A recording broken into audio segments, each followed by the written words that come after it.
Well, hello everybody. Welcome to the show today. Very happy to have you all here. Hopefully you've had yourselves a really good weekend. Mine was raining all week, but today's a pretty day. I'm sitting here with a half cup of cold, well, quarter cup, third cup. I got to get coffee, I guess. But nevertheless, sorry about next week. I did announce it, but still, I thought I for sure would be able to get the night flight and come back from Korea, but then they threw another meeting on me the next on the Sunday, my Sunday, and there was no way I could get back. I do apologize for that, but I'm a busy boy. Let's just put it that way. Busy beaver. Yeah, I don't know. I'm an idiot. I'm an absolute idiot. But it is what it Well, I is. wasn't going to say it, but Fair enough. But dude, I'm constantly on the go. I'm constantly on the go. I used to be like once a month, I would take a hotel weekend. Just drive Yeah. to a nearby city, get a hotel overnight. No big deal, right? Cheap, easy Mhm. entertainment. But shit, man, I'm on a plane 2 or 3 times a month now. Yeah. Yeah. I don't know. And I'm getting on a plane here in a matter of hours. I got to go run my Hours. my doctor's class, and after that, I'm going to be on an airplane. So I don't know, dude. I need to just retire. Just retire, Chester. Just give it up. Call it a career. That's it. We've done it. I was thinking about doing that, and just because I'm going to, my ultimate goal is kind of half and half my year between Japan and Malta, right? Yeah. Is my plan. But then, of course, my son had a baby, and my wife wants to be near it. So that kind of threw wrenches in. I don't know, but whatever. I'm here, and I've prepared. I've done my due diligence as usual. And Yeah. we're going to be covering a lot of stuff, mainly movies and other things that are coming, which is what we talk about. And of course, we'll talk about the incident, um, which is probably what we're going to get into in the beginning. Welcome, however. Let me go over here and hit that like and share, just so we can have all that done. But how was your weekend? What did you do? What did I do this weekend? Yesterday, hung out with the wife. We went all over the place. My niece, who's my wife, is really it's her niece technically. Is really close to. She's basically her second mom. Hmm. Uh, it's prom time. She's 16, and so she wanted to. She's a big animal lover like the wife. She wanted our dog to take some prom pictures with her in her dress because he's a big handsome boy. So we met him at the place where they were taking the pictures and did that. That was fun. And I went because he listens better to me. Right? It's not that he's bad or anything, but it's just safer. He's a Right. big boy. Sure. Um, so yeah, we did that. What else did we do yesterday? We did all kinds of stuff. She drove. Where else did I take her? I can't remember. We went all over the place, Chester. Did all sorts of stuff, and then today, basically the only thing I did is go to the store. A big adult thing. Go to the grocery store and buy some stuff. Other than that, it's been a pretty chill weekend. I love it. I like it when I don't have anything I have to do. That's the best feeling in the world because then I can just do whatever I want to do. You see, Yeah. and No, those are that's the good goal. things. I kind of had a little bit of that weekend this weekend. I had nothing to do, unlike last Mm-hmm. weekend. And it was quiet, and my wife was running around all over the place doing her thing. So I was just kind of Nice. stuck here in the house. I had no translations to do. Of course, there's always study, but I just decided to veg, man. I decided to Veg veg, out. and I came across a video on the YouTube, and it Uh was oh. talking about that new Capcom video game Pragmata. And the Yep. first thing that came to my mind is, well, I haven't heard of this before. Why would you? It looked like some kind of sci-fi thing, and I was like, well, because instantly my brain is constantly etymologically analyzing. Yep. Yeah, and I'm like, That's not a okay, word, but sure. yeah, sure. Pragmata means the things that have been done, right? Yeah. It's a past reference of, action. And I was like, well, that's an interesting name. If you don't know what it means, like it just sounds cool. And of course, it turned out to be AI kind of Android type thing. And I guess it works. And the thing with the Japanese is it's 50-50 whether they know what the word means or not, right? Mm. But that's caught my attention, so I clicked on it, and I liked it. So I watched the entire, basically, movie of the video game because I don't have time to play a third-person shooter. Um, and I liked it. I enjoyed it thoroughly. It was like a long movie, right? And Yeah. one thing that kept coming to my head, well, it's certainly Capcom. Looks a lot like Capcom. Yeah. But and it was beautiful. But it kept coming to my head is, damn, this is wholesome. This is Yeah. really wholesome. What's the last time you saw a video game that you said, oh, wholesome? I don't know, Been a while. Maple's Story. I mean, geez, Well, you could maybe say Mario games, I guess. Yeah, Mario They're pretty games, wholesome. Animal Crossing, but something from Capcom that is you are Yep. fighting and shooting, right? Um, Right. but it was wonderful. It was basically this sold. I'm not going to give stories. You go, well, it is pretty good. I mean, it's very basic. There's nothing new here, but they did Yeah. it well. But you got this soldier, and there's this little android AI who's the center of the story, but she's not like this super advanced AI. It's a little girl and there's reason for it. Hmm. And he's very kind to her, and it's very much a dad and daughter situation, and it's Yeah. really well done. It's a lot of fun, and the game does a great job of explaining everything it does. A lot of times in the games, your enemy's same enemy, but it gets harder and harder and harder, and of course, there's no reason for that other than, well, you're leveling up, which takes Right. away your leveling, and this is Yes. frustrating to everybody. This game did it really well, actually, Hmm. explaining why things were more difficult. It was very well paced, very well made. Like I said, the story is nothing, new, but it was well done. It had Yeah. tension, it had emotion. The people playing the game had a lot of fun. They said the shooting aspect of the game and hacking simultaneously was quite a lot of fun, a little bit new. Hmm. But anyway, I liked it, and that was about it for me. It had been a while. I was like, oh, that was fun. I enjoyed that. All righty. Good. Yeah, good. You Enough said, right? However, would think. you would think uh, after that, let me go find. I was going to talk about it a little bit later, but let's do it now. Here we go, Pragmata. So uh, enough, right? I was like, oh, that was really nice, wholesome little game. It's selling millions, it's doing well, and I'm not surprised why. Yeah, Yeah. okay, done. But because I watched that basically movie version of the playthrough, Hmm. and YouTube and its algorithm, I start getting a lot of Pragmata stuff thrown at me, Hmm. and it's just people complaining and bitching, and I'm like, what do you want about, dude? And I went and checked a little bit of it out, and of Oh course, boy. that leads to go into deeper. These people are brain dead, dude. Yeah. They are They're brain gone. dead. They're done. They're Um, out of here. Most people are like, yeah, it's great. Had the same comment I had, right? Hmm. And that's it. A lot, and it seems like there's a lot of young men that says, "Oh man, it'd be really cool to have a family and have a kid." Yeah, it is cool, and what a great aspect that this game could create that feeling in people. That's awesome. Yep. That's awesome. But what do the lefties do? Well, they've decided to fold into one of two camps, or one or of the same camp. Either you're somehow a pervert, which tells me, dude, you have not looked at that game at all.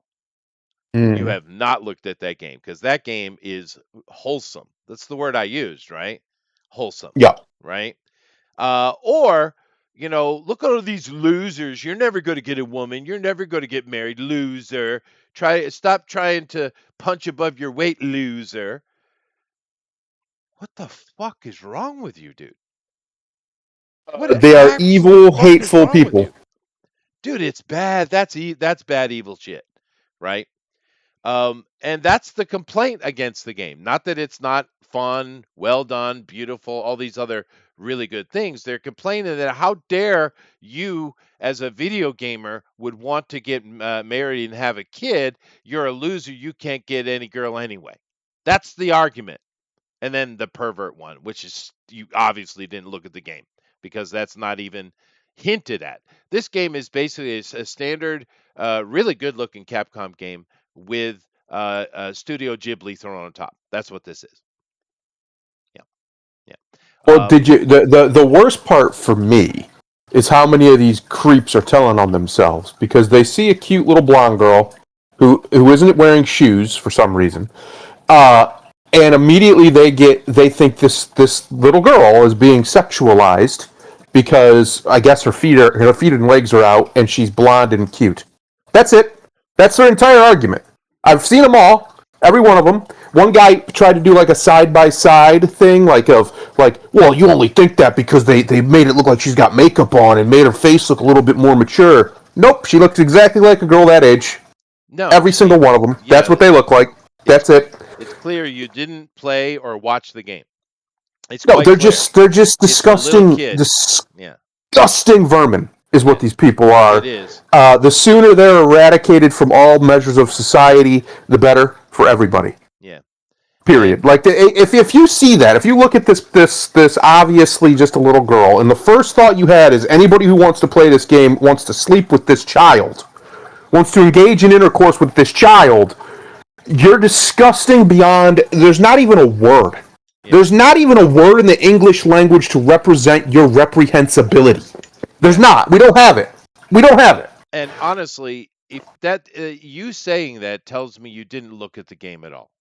You didn't Yeah. look at it at all. You're just listening to others and repeating because you can't look at that game and get that feel. You can't. It's very wholesome. But Yeah. so that's just stupid. The other side of it is just evil.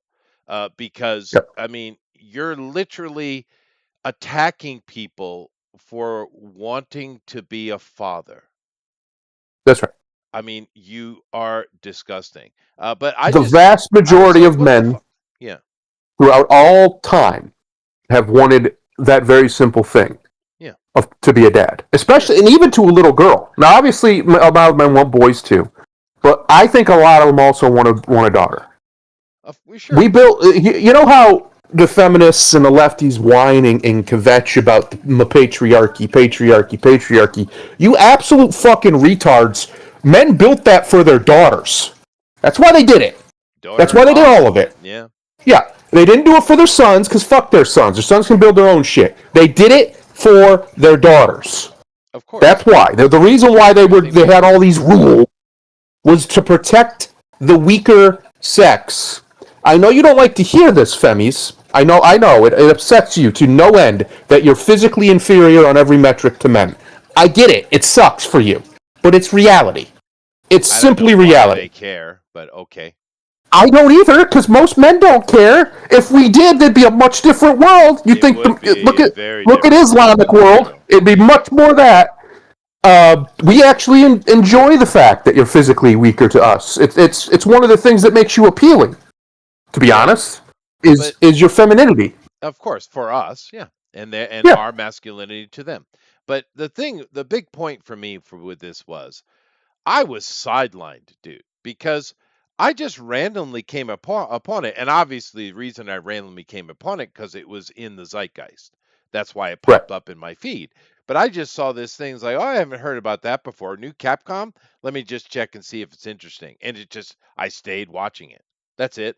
That's it. I had no idea what the conversation was. I just watched it. And I was like, oh man, that was wholesome. It's a good story, sad ending, but a good ending. Yeah, I like it. I actually, I won't, I don't know that I'll play this one, but if they come out with a second one, I might well play it, Yeah, right? yeah. I'm Because sure they will. That one's made a bunch of money. it Had has. to be a cheap game to make. I haven't seen anything that was like too over the top with it, Well, so it couldn't have been too expensive to make. I think I don't see any reason why they wouldn't make more. well, the interesting thing for me as well, like I said, they were really clever with progression in the game, which is nice. Haven't seen that in a while.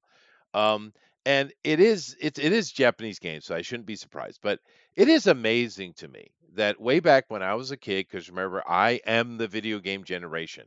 Literally Hmm. started with Pong, and then Atari, and then NES, right? Literally, right? And all those old tropes, platforming, puzzling, all of those things that video games used to have back then, and you see less and less as we go forward. This game has all of it. It has all of it, and in a very fun and cool way. And now I didn't play it; I was watching it, but the guy playing it, um, he said that he was actually surprised how smooth the controls were and the movement was. He actually really enjoyed it. And the combat is a little tricky in the beginning to get it because you're shooting and hacking at the same time. But he said once you get it, it's addictive, and you can get some amazing combos in this game. And he was loving it. And of course, it's a heartwarming, touching story. It's very much dad and daughter is what's going on. And it's interesting because along the way, he, who's a soldier, he's not a father, but he's learning how to be one. And along the way, she's learning how to be a daughter, a girl, right? It's Hmm. really well done. It's a simple little thing. Like I said, they're not rewriting the script here. There's nothing new, but that's the thing I think a lot of these modern companies have screwed up, and we've talked about this. Keep it simple, bitch. I mean, what the hell, Yep. dude? Keep it simple. They're always trying to have all these alternate plot lines and all this nonsense. No, just keep it simple. This is super simple. The guy goes on a mission. It goes frickin' sideways, of course, and Hmm. he's just trying to get to the end of it. And along the way, he is helped out, and his ass is saved by this little android, and her as well. And it's just their relationship during that journey. That's it. That's it. You don't need anything else. It was really a lot of fun.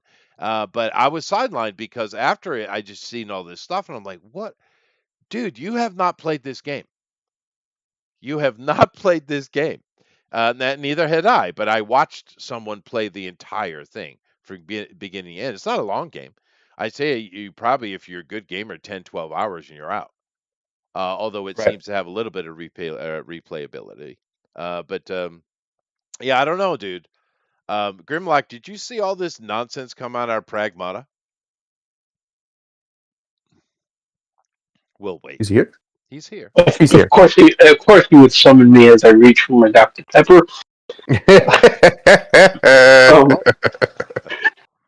I do love Dr. Pepper. um, Yeah. yes, I have seen um a lot of the idiocy about this game, and Chester, this is another one of those. Remember how we told you before how bad the rot was in this country since Yeah. you've been gone? Yeah. This is another example of it. Clearly. Yeah.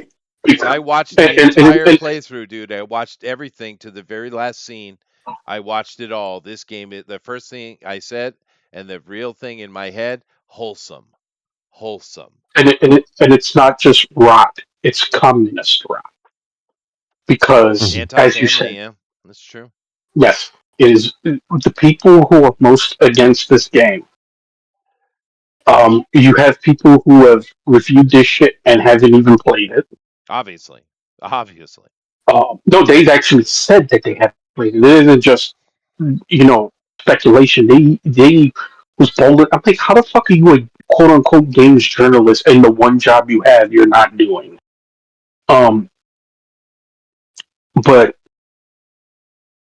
this we've talked about this in a bunch of different venues, avenues, whatever, about these people and their hatred of tradition, their hatred of families, their daddy issues, mommy issues, whatever.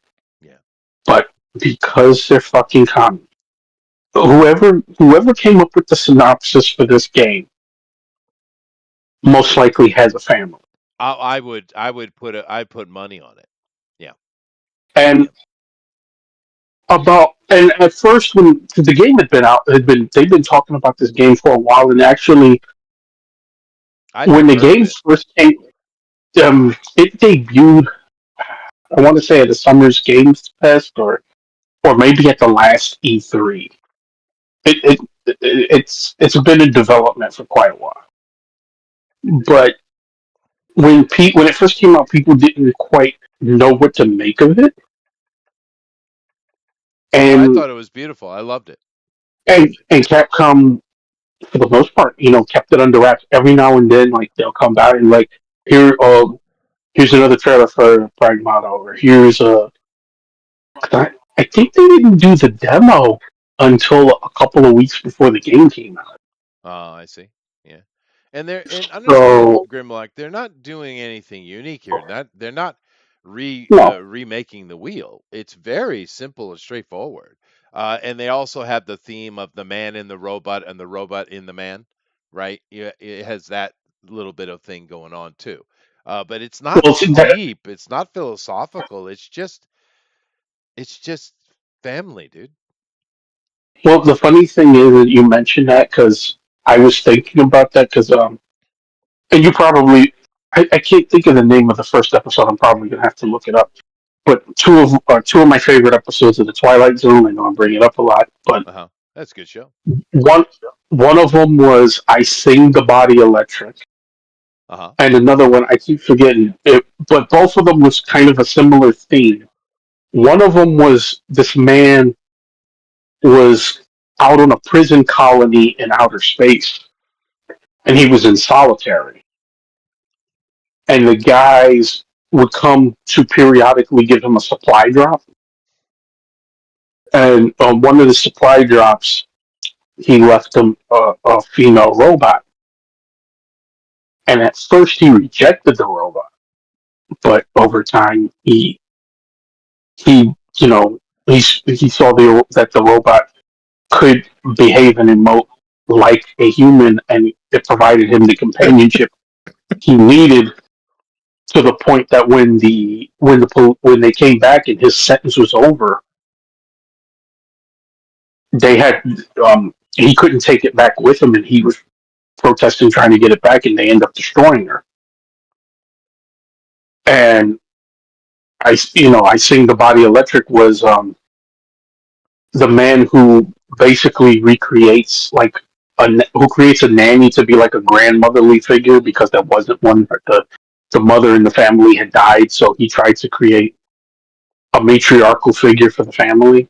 And Right. again, the children rejected it at first, but over time they come to, uh, you know, get used to her and love her to the point that when they all grew up and they was able to go out on their family, they was kind of like saddened to, like, where are you going to go? What are you going to do?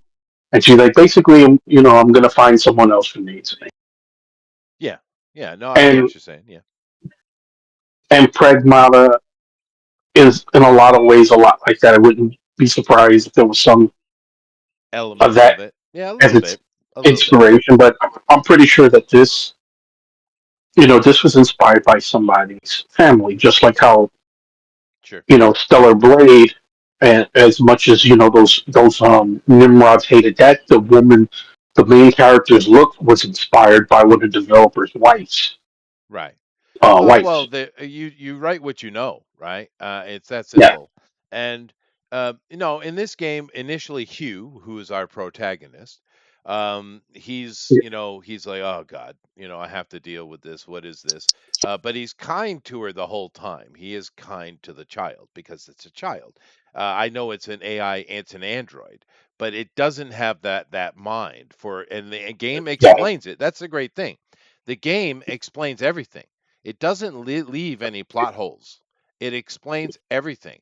Every reason something is happening, there is reason, which a lot of games don't even bother with, right? This game did because yeah, this is one of those Capcom games that is more story than game. Although the gameplay is a lot of fun too, it seems. But yeah, so in a way, he's not rejecting her outright because he's being kind to the little girl, but he's not a father.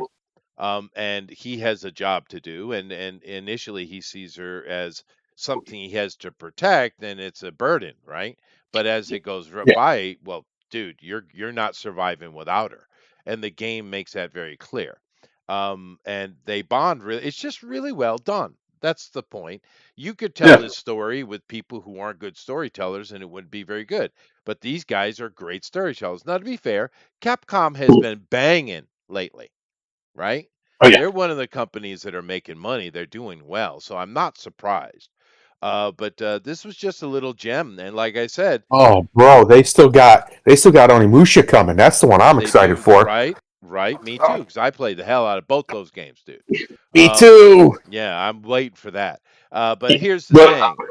Um, uh, I it caught my eye because I saw the name and my brain is, taking and looking at the etymology constantly, right? And mhm. pragmata means the things that have been done. Everything done? The things that have been done. That's what it means. And I was like, that's an interesting name for a video game. So that's why I clicked, and I'm glad I did. Now, of course, she is the pragmata, or the pragmata. I don't know. I'm not sure if Capcom actually knows what that word means, or they just thought it sounded cool for naming a robot. I'm not sure. But I liked it. Good job. But I was shocked after the fact, Grimlock, at the just absolute toads that are coming out, and it's like, I'm really, dude? I'm not, and I saw you quoting my favorite leech in the world, Hassan Faggot. I was. Yeah, yes, that's the quote about gamers not being able to meet a woman, much less a kid. He's the faggot who said that shit. He Is said that? that during the Oh, stream. Hassan. That's the Cenk Uyghur's nephew, right? Yeah, Yeah, Yeah, yeah, his yeah. I did hear him say that. Yeah, the rich boy. yeah. They're all rich champagne socialists, dude. Just like Mamdani in Mm-hmm. New I York, they're all rich socialists. I want birthright citizenship retroactively revoked just to get that faggot out of the country. Well, the thing with it is, with Hassan, because I haven't really given him much of my time, to be honest with you, but I kind of just assumed from the couple of clips I've seen in Asmongold just having fun. He's Hassan is so easy to trigger, and Asmon just enjoys is just pure entertainment for him. But I Yes. thought Hassan was just one of those. Oh, I can't remember the word now. People who just want to create controversy. That's their whole purpose, just to get attention. Is kind of what I think he No, is. But I don't really know because I haven't given him much of my time. no, he's everything that's wrong with this country rolled up into one ugly fucking package. I see. Fair enough. Well, he's got a lot He, of competition for he's that, a don't you think? nah. He by far and away, if I was the president, day one, I'm revoking that fucker's citizenship. Oh, fair enough. 90 days, get the fuck out of my country. Well, of course, that does lead us into But a further conversation, and of course, this one. You know.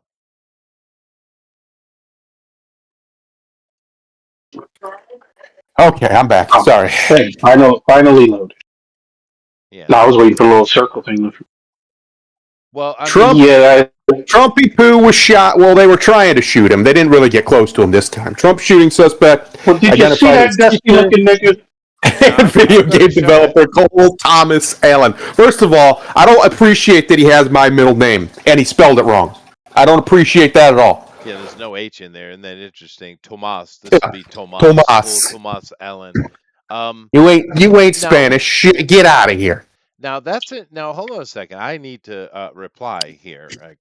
Give me a Uh oh. second, Thundera. Now, he said dusty looking. Now, I've heard the black community use this word dusty. Dusty. But I've never understood it. Every time they say that, I think of Pigpen from the Peanuts. But I don't Kinda. think that's what they mean by dusty. So I want to, for all of us whiteys, I want to quantify this. Grimlock, please explain I to mean, look the at this, look at whiteys. this nigga. Yeah, but what does Look at dusty him. mean? usually Dusty is just beyond the look. It's um, what am I trying to say? I It's don't it's know. um, uh, it's usually it's usually a combination of things. Broke being one of them. Okay. So It's dusty means poor. All right. part of it. Why is that? Is that related to Trifling. Haitians and their dirt pies? Is that what that's coming out of? Chester, you're looking for way too much No, logic here, bud. Well, dude, I'm trying yeah. to. The, I'm a language person. How long have you been studying Africans? Are they logical with their language? Come on. Well, you know the funny thing about that is they are the best people at language. Isn't that Yeah, funny? but they do it.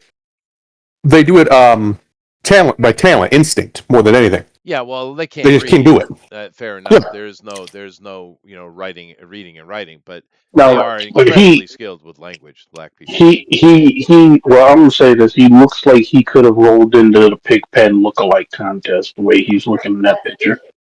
True, but he's supposedly some manner of teacher, although he is unhinged. He believes all the hype, and the simple fact of the matter is that's I think really this was a not even close attempt. Technically, this Well, is of the course. fifth attempt, not the third. But Yep. whatever, this wasn't even close at all, right? But here's Well, the thing: the reason he's doing, if you go read his manifesto, because he did release one and it is available for you, New York Times or New York Post put it up. But all this is coming out of the Democratic Party rhetoric, all of it, because you right? don't propagandize people for 10 years and expect nothing to happen. Well, yeah, and of course the propaganda is different than we're usually seeing, right? And because what his points were that Trump is a pedo. And it's like, well, we know that's not true at all, right? There's no all the evidence is actually to the contrary. That Yep. Trump is a rapist, which once again, where are you getting this from, right? The television told them. Yeah. Yes.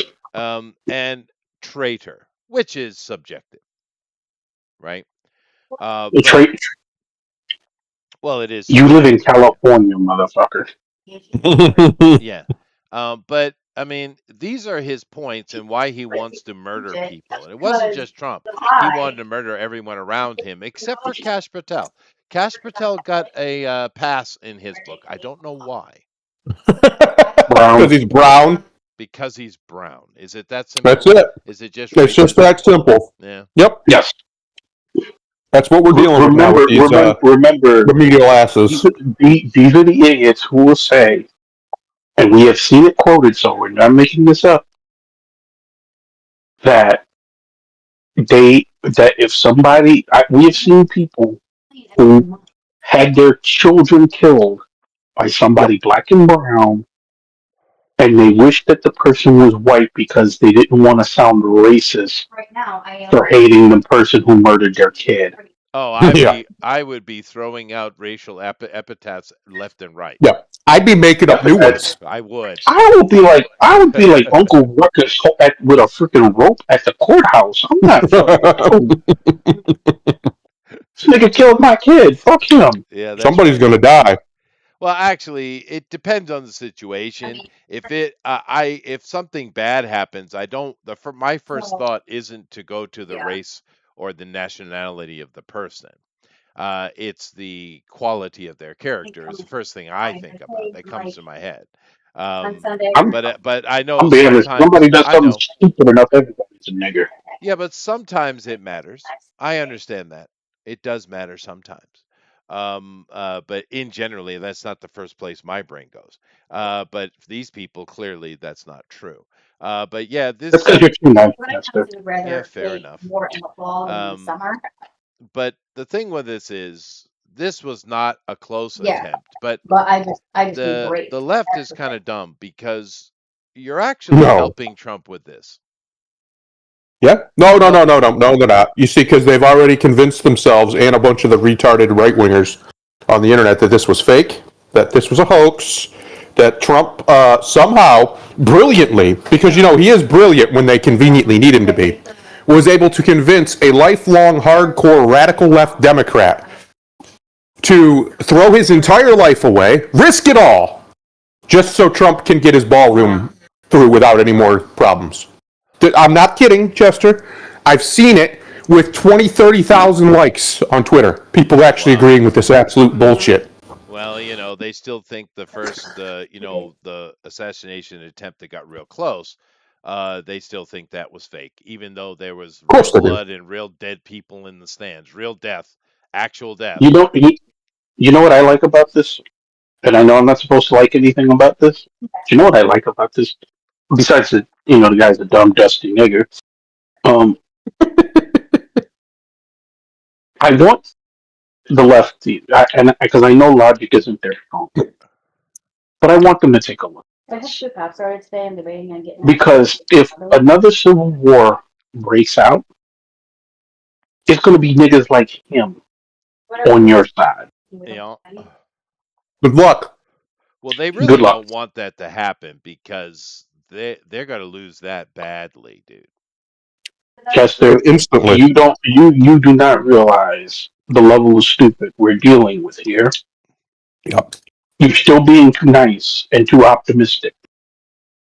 We keep trying to tell you, we were just talking about the stupidity of these people in Pragmata. It's that fucking bad. Yeah, it is bad. These That whole people, Pragmata thing was pretty bad. Yeah. but these people really believe that if another civil war breaks out, they're gonna win. The military is going to be on their side. With no tactical advantage whatsoever, they are convinced they're gonna win. I'm going to tell you right now, even if the military was on their side, they're going to lose. Yeah. No, they wouldn't. The military are actually disciplined individuals. I mean, yes. Well, what would most likely happen, here's what nobody wants to hear, but it's the truth, because the military already confirmed it. What would most likely happen is the Joint Chiefs would stand down, and they wouldn't get involved at all. Even if the president ordered them to, like say it was a Democrat, most of them would just stand down. So that's what would most likely happen, and then there'd be a ton of defections to the rebels, of course there would, because fuck that, and that would be it. The U.S. military would be a complete non-factor. Well, you don't even need the military, dude. You don't. No, I'm saying if a Democrat was the president at the time, they would try, of course, and at first it would work. The military would do what they're told, but for the most part, if it got really hot, they're gonna stand down. We know they would. They literally just did in 2020. They said they would not enact, they would not move at all. They will stay out of any and all domestic situations. Which technically they're supposed to do. That is the rule. Yes. That is the rule. Yeah. So, but I mean, rules are made to be broken. Of course, it all depends on the convenience of the moment for the individual. However,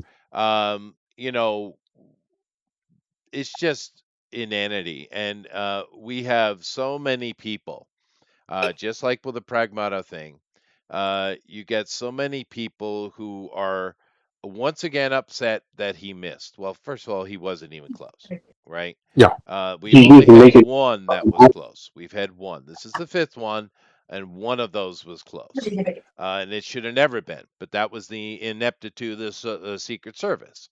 And honestly, if I were president, I would let them do things on the periphery, but they wouldn't have anything to do with me. I'd have my own royal guard. Well, he did. Trump did his first term. I don't know why he doesn't this term. His first term, he had his own private security that worked directly with the Secret Service and answered to him only. I don't know why he didn't do that again. I would definitely have my own Praetorian, because no. Yeah. We're in Roman times now, folks. You're going to get got by that Praetorian. They're not on your side. If they're not on your side. Because every single assassination attempt and successful assassination of a leader in America has been on the Secret Service watch. And they are just either inept or they are culpable. It's that simple. Well, not only that, it's a near impossible job when the president is constantly in the public sphere. That is true. That's another It issue. doesn't help the fact that the president's job is to be the spokesperson of the country and to have a public face. Where if he could just stay in the White House or stay wherever and control the country from there, it wouldn't be an issue. But obviously, he can't do that. Just like he said earlier. So apparently, he was given an interview to 60 Minutes after the shooting tonight, and the journalist, I use that word as loosely as it can possibly be used, said something to the effect of, this guy apparently attended one of these No Kings protests in California. Because apparently they keep calling Trump a king. And Trump just looked at her and he said, well, that's not true. If I was a king, I wouldn't be here talking to you. That's what he told her to her face. But he's not wrong. No, The president of the United States has to lower himself from his station to talk to normal people all the time. That's part of his job. That's literally his job, actually, when it comes to domestic stuff. Sure. And so the difference between him and a king is that level of separation. Now, obviously, for security reasons, he still has some separation because, idiots will try and shoot him. But I just think people really don't understand. I know lefties don't want to hear it, how lucky we are that Trump isn't the man you think he is. Well, how lucky you are. I would be having a great time. Sure. You wouldn't. Yeah, I wish you were a little bit more Caesarean. Yeah, but yeah, no. That whole king thing is just really stupid because Yeah. If you just the most cursory inspection of the situation, Trump is constantly fighting in the legal system. Yes, That's right. he usually wins because Trump is an He- 80-20 guy. He's always Because he's playing right. 80%, right? So he's right. That's why, and that would frustrate some of the MAGA because he mainly sticks to where he can win, which I think is smart. But I get the frustration of MAGA. Well, the other thing he's doing, just real quick, that they keep saying he's not doing this, or this. Trump has been quietly dismantling the deep state, and nobody's even noticed it. Yeah, I know. It's Every other week you hear about a new thing that they shut down. A new program got shut down. A new office got closed. There are now, for the first time ever, we have the lowest amount per capita of federal employees that we've ever had in the history of the country ever, even since the founding. Because he's been systematically shutting it down, quite literally dismantling the deep state. Yeah. But he hasn't been talking about it. Just like this whole shit with all this shit he's doing with Iran and all these other countries has nothing to do with Israel. Israel's just going to benefit from it tangentially. It has everything to do with China. But he's not talking about that. Oh, it is beautiful. What a play, dude. What a play. Oh. I mean, because we were done with this war, what, 2 days in? Yeah. Done, right? Yeah.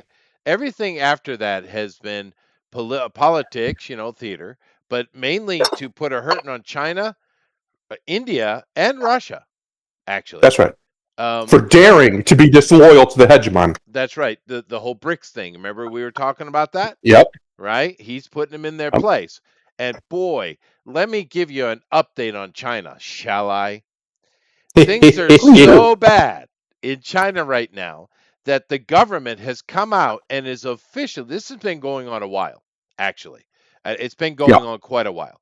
But now it's official in the record. They are in full-blown rationing mode. Excellent. Full-blown. Now, this has been going on a long time, but now it's public. They're fully rationing. There are attacks and bombings all over the country constantly, which has been going on for a while as well, but it has stepped up. The amount of people that are disappearing, getting arrested off the street has increased incredibly, and their sensitivity is off the charts, dude. Let me give you an example of this. If you come out and you try to say something bad about China, inside of China, it'll never make the internet, right? They control that. But if you're in China and you say something negative against the government, not only will it not be seen by the Chinese, they'll arrest you and disappear you, right? However, you'll vanish. Usually it must be political, right? But this is how bad and how sensitive they are. There was a lady the other day, last week, right? Early last week. Um, and she was on a flight, a Chinese lady on a flight from China. I think they were in Shanghai or Beijing, going to Kuala Lumpur in Malaysia. Right? It was Malaysian airline, and um, she was having a bad day because I saw the video and I understand that I don't understand every word, but I understood that enough of the Chinese what she was complaining about. She's on the phone talking with someone. She's frustrated. She keeps saying, "Are you really that stupid? Are you really that stupid?" Is what she kept saying. I understood that very clearly. And then the Mm. lady, and she's screaming on the phone, and the Malaysian lady next to her was in English because she doesn't speak Chinese. She was like, "You could you keep it down a bit?" And of course she's heated, she's upset, and she snaps at her, right? And then of course it becomes an argument, and now she's yelling at the entire plane instead of the person on the phone, and she's got to get kicked off. We've seen it. It happens. People are Yep. having a bad day, and you're showing your ass, and you got to get kicked off the airplane. All right. Yep. However, she kept saying when they were basically pulling her off and complaining to her, she was complaining that they weren't speaking in Chinese. How dare you not speak in Chinese? Right? I am Chinese. I am more important than you. You should know Chinese. But she kept saying, "We're sure China. We're sure China," which is really weird to me because "we're sure" means I am, right? But you would Mhm. think she would say, "We're sure Zhibuan," right? But she didn't. She said, "I am China, not Chinese. China." She used the English, which is weird. But she kept saying this. Now, all right, she got kicked off. All the Malaysians were laughing their ass off, taking pictures, and afterward they made a bunch of memes because they're sick and tired of China too, right? Everybody is, right? But anyway, that's what happened. So this is just another person having a bad day showing their ass on an airplane. All right. Why would the CCP give a shit? Well, they did. Not only did they block every access of that in China, they clearly had a talking to her because she came on a day later with an incredible amount of filter on her face, by the way, apologizing for her outburst, right? So things are so sensitive in China that even something that has nothing to do with politics whatsoever, just China in general, they are on it. It is bad. And I'm like, thank you, Trump. Please keep the pressure open. I love Yep. his bumbling, his intentional bubbling. Oh, well, the Strait of Hormuz, well, well, if you want your oil, go get it. I love it. I love it. It's freaking genius because we could open that thing instantly. It's the American Navy, dude. We have 20 plus ships there. Ain't nobody in the world going to stop us from opening that. But we're not opening it because fuck China, right? And fuck Yes. everybody else, right? That wants Yes. to buy from the Well, freaking IRGC. Fuck you right. straight. He wants to shut down the uncooperative. He would call them radical. I would just call them honest Muslim country that's over there. The main one, shut them down entirely through their main export, through the main way they make their money, Right. and in turn force all of that economy into American ports Which to he get has. American oil and gas, which he has. Genius. Everything he's been doing, right? Once you see it, it's impossible to say this was an accident. Everything he's been doing since day one of his reelection, really, but that's definitely when he got sworn in, what has been to curb China. He's been worried about waterways, right? That's what Greenland was about, making sure China can't go through there unrestricted. He Right. was worried. That's what this stuff in Iran's about, and because Iran needed to be dealt with. To be honest with you, everybody knew it. 45 Nobody years wanted to ago, deal with it, dealt with it. Yeah. so he dealt with it. This stuff with the Panama Canal and basically telling Panama absolutely fucking not. You're not selling this to China. And they said, okay, Daddy Trump, we won't do it. Sure. All of these things are him stopping the expansion of our current global enemy, which is China. It's not really Russia. Russia's just more tangentially. Our interests don't always align, but it's Well, definitely China.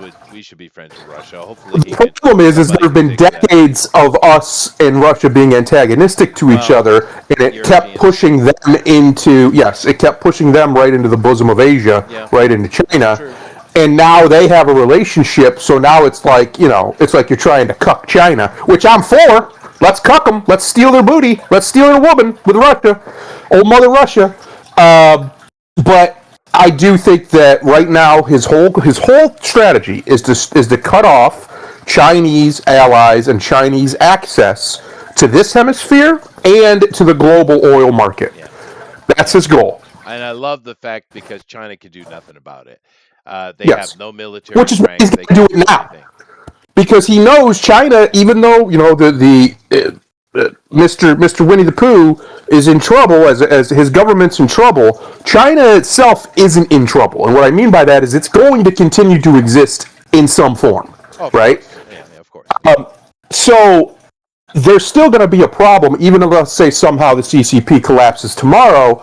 Whatever comes next is still going to be just as much of a problem, most likely, because the Chinese people, love them or hate them, are horrific racists and supremacists. And a lot of that's not their fault. They've been actually genuinely brainwashed by the CCP, but Yeah. they still are. Like, they still is a reality. So they're going to be a problem. There's only two groups on this planet that want to rule the world: the Chinese and Yeah. the Muslims. That's it. Yes. Nobody else wants to rule the world. Now, a lot of people will accuse America of this, and it's like, well, you've clearly never spoken to an American, because the That's right. idea of ruling the world is tiring as shit to us.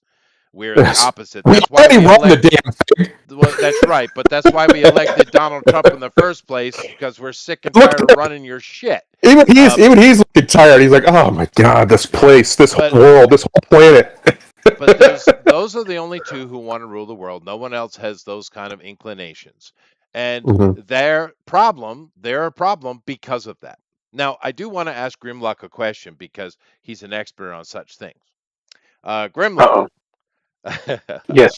The other day, old Trumpy here sent some big old giant oil tankers over to Australia to help them out because they are in desperate need, because they can't manage their government whatsoever, and they ran out of fuel. Because where do they buy their fuel from? Oh, that's right, Iran. But he was nice and generous, and he sent over, I don't know, one or two or three tankers full of oil to help them out. What do you think of this move?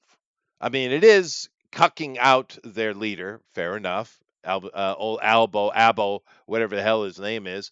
But Yep. I'm also like, yeah, I love fuck them. Personally, what do you think of Trump's move to basically kind of bail him out a bit? What do you think about that? Well, whenever you want to make current leadership look bad, that's the kind of move you pull. It is. It is. 'Cause boy, did they look bad. It's But should we be helping an enemy? Because Australia is no friend to America. I love all these countries like Australia, Canada, Britain, France, even, and them saying we are best friends with America. We are friends of America. Fuck you are. The fuck you are.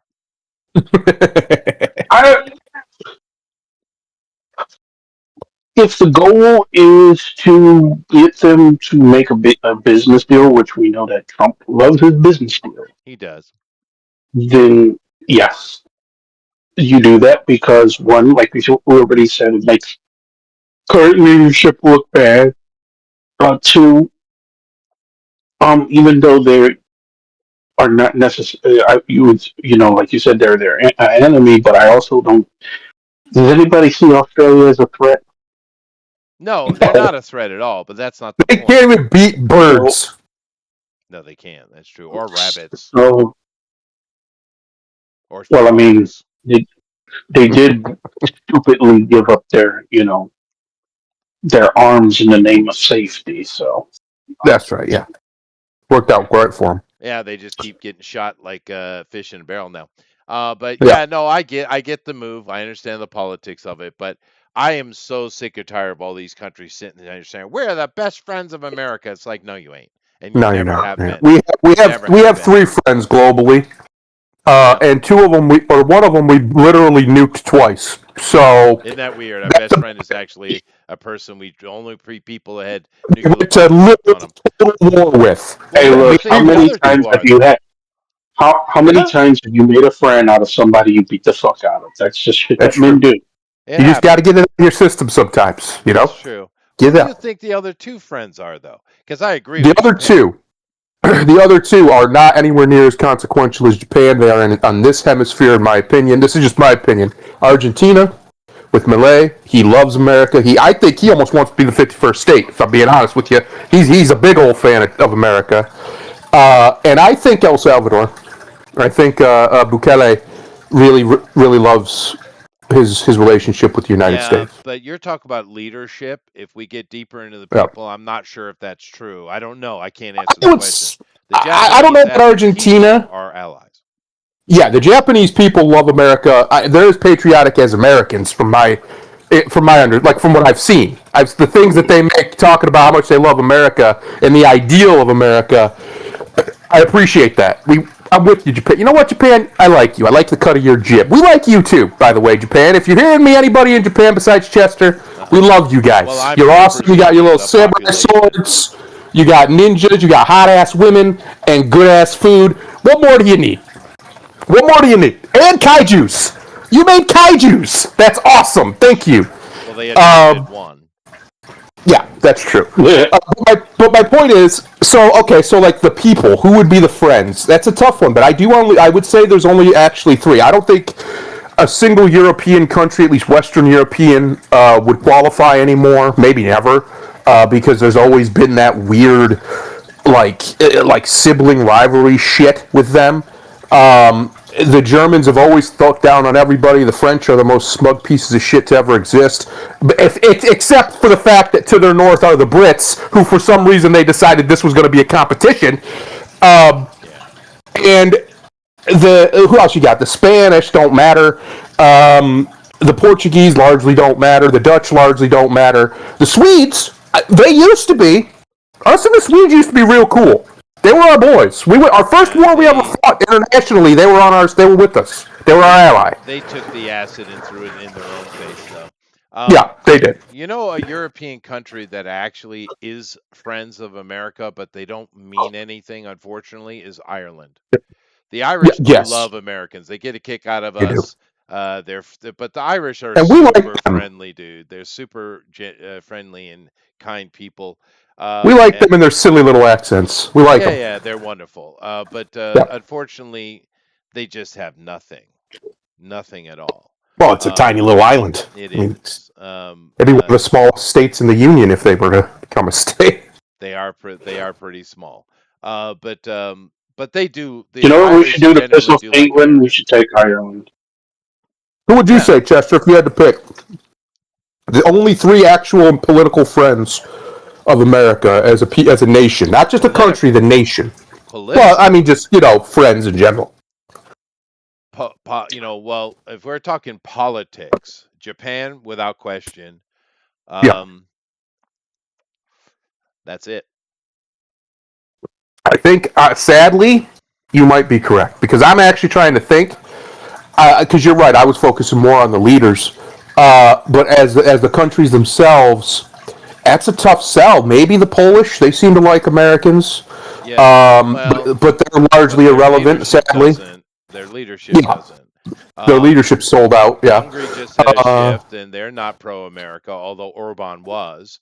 Yeah. I think Russia and America could be great friends, but that's a lot of ugly water to There's get so past. much bad blood. So much bad blood. But the thing with the Japanese, even like their communist politicians, which they do have, right? Of course. Even they like America. Yeah. So Japan is just a different thing, and they look to us as a leader, and that's kind of a problem. A lot of the world either looks at us as a leader or looks at us as a piggy bank, and this is what Trump is Yes. fighting against. And it's our own fault. We did it. We have to take 100% responsibility. We did this. We allowed Yes. this. But Trump is trying to reshape the game. He's trying to reshape the entire landscape of the planet. Understand the ambition of this man. It is impressive. And I don't know if he'll succeed. Honestly, truly, I don't know if he'll succeed. It I is hope he does. Napoleonic, It his is. ambition. It is I don't think he wants to be emperor just because that title largely It has nothing wouldn't to mean do with anything. But he definitely wants to reshape the world back to something he himself would consider a more appropriate measure of geopolitics. Yeah, literal political responsibility, economic Yep. responsibility. He's trying to reshape the whole thing. It's extremely ambitious, and I wish him luck. I really do, truly. But we'll see how it goes because that's ambitious. He's had some success. He has, but one of the biggest problems he has is he doesn't have a unified country behind him. And he's constantly having to fight the system, constantly, for every little thing. He's even having trouble just getting a ballroom built. I mean, what the hell? Every president has done something to the White House. It is not Yeah. even recognizable from when it was first built. Now, to be fair, it was burned down in 1814, wasn't it? I believe, yeah. This isn't the original one anyway. And of course they keep going on. Now, black people built that. Well, yeah, but that one got burned down. They should have built it better. They should have made it out of stone, Yeah, dummies. but Have you seen the absolute meltdown? Because the commies, they have to find something to be upset about over Trump saving the country $298 million, by the way, right. and getting the reflecting pool redone and changing it to a blue color instead of green. That's been my whole life. When I went there, it was green as hell, full of algae. That was almost 30 years ago. So have you seen what he's doing? So apparently he talked to the contractor. They had budgeted $300 million to renovate the reflecting pool, which for the people listening, the reflecting pool is the pool between the Washington and Lincoln memorials. It's that great big pool you see in all those pictures, and it's a national monument. It's designed to be a symbol of the passage of time between the two presidents, and it's hideous. It's always been gross, my whole life anyway, full of algae and just nasty, and it shouldn't be. There's no reason for it to sit there like that. Well, apparently Trump's plan was, he asked he asked some of his contractors, because he's got people, and he said, how much can you actually do this for? $300 million is outrageous. And the guy's like, I don't know, probably about $2 million. Get in there and get it done. Get it all renovated. And he goes, cool. He goes, can you make it... First, he wanted a different color. I can't remember what it was. Can you make it this color? Fuchsia. Let's go with fuchsia. Yeah, something like that. And then the guy goes, well, I could, but I could also make it American flag blue. And Trump said, that's the one. So now it's going to be a nice, pretty blue color in the pool. And they are visibly upset. They're literally apoplectic at the fact that he's renovating a pool and saving the country $298 million to do it.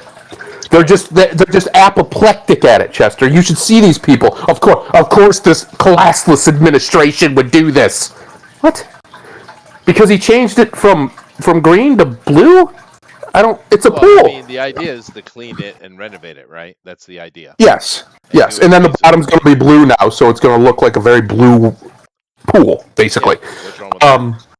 I don't know, but apparently it's a grave insult to the country that is the United States of America. Honestly, Chester, I've come to the conclusion that we all know these people are just full of hatred. They're just filled to the brim with pure, undiluted hatred, and anything that the people that they hate does that is in any way neutral, even not even good, just neutral, just like, okay, that's a decision. They react to it as if they've been personally, physically insulted, violated in some manner. So the shooting thing happened last night, and obviously Trump had some guests there, one of which was Erica Kirk. And there's a video going around of her storming out of the place crying, saying she just wants to go home because, she's traumatized from the fact that the last time she heard gunshots, I'd imagine, was when her husband got killed. Right. So she's losing her shit a little bit. Completely understandable. Not to the internet. They were on her like fucking vultures on a corpse. They were all over that carcass, calling her fake. This is performative. She's not even crying. Listen, I don't know if she's fake, if she ever loved that man or not. I can't tell you one way or the other. But I know when somebody's fake crying and when they're not, and she was crying. Yeah, no, She I was know absolutely that crying. she doesn't want to talk to anybody. She just wants out. Yeah, It's not she a wants out of person this looking for situation. camera shots. She's literally trying to avoid the camera. So Exactly. you So know if she's that. performing, who's she performing for? Herself? She's just keeping up the lie for herself? Like, I think people have gotten so... This is the same thing that's happened to our boy Tucker, to our boy Alex. These people have gotten so far down certain rabbit holes that they've lost the sense of north. They can't even see things for what they are anymore because, and I hate this, Chester, you and I have talked about it. I'm not some big Israeli supporter or any of that bullshit. I'm an anti-Zionist. I wouldn't care if Israel got wiped off the map tomorrow, to be completely honest with you. And even I'm like, guys, chill the fuck out.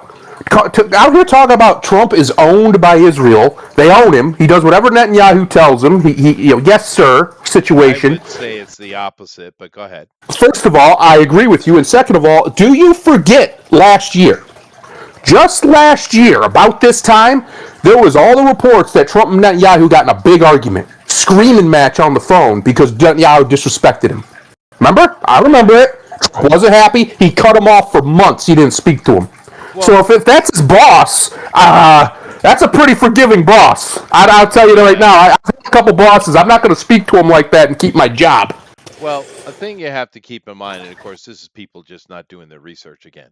But Yeah. the thing with Netanyahu, before the whole October 6th thing took place, Netanyahu, because keep in mind, Israel is extremely left wing retards. The Yeah. majority of the population are extremely left wing, right? Matter of fact, they are the Jews are a big part of this whole woke nonsense we're seeing, right? They're a big part of it, right?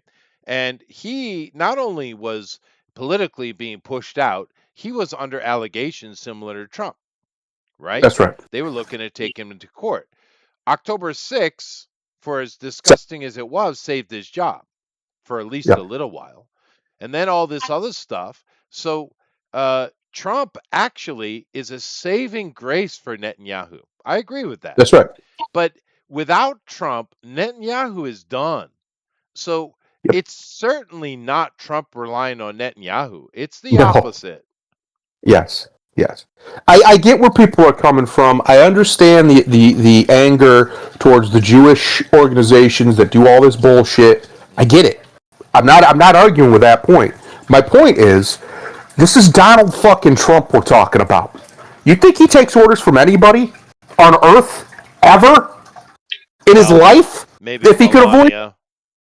Maybe his wife, but she is pretty smoking hot. I think I could understand. But even then, if you watch their dynamic, he's flirting with her, he's teasing her, he's always trying to get her to smile and giggle. That man is deeply in love with his wife. Deeply. Yeah. And she's deeply in love with him. She's just Eastern European. They express it very differently than Westerners do. Yeah. And a lot of Westerners don't understand that. With that, my wife the other day watched Melania, right? And I'm in the room, so therefore I absorbed it.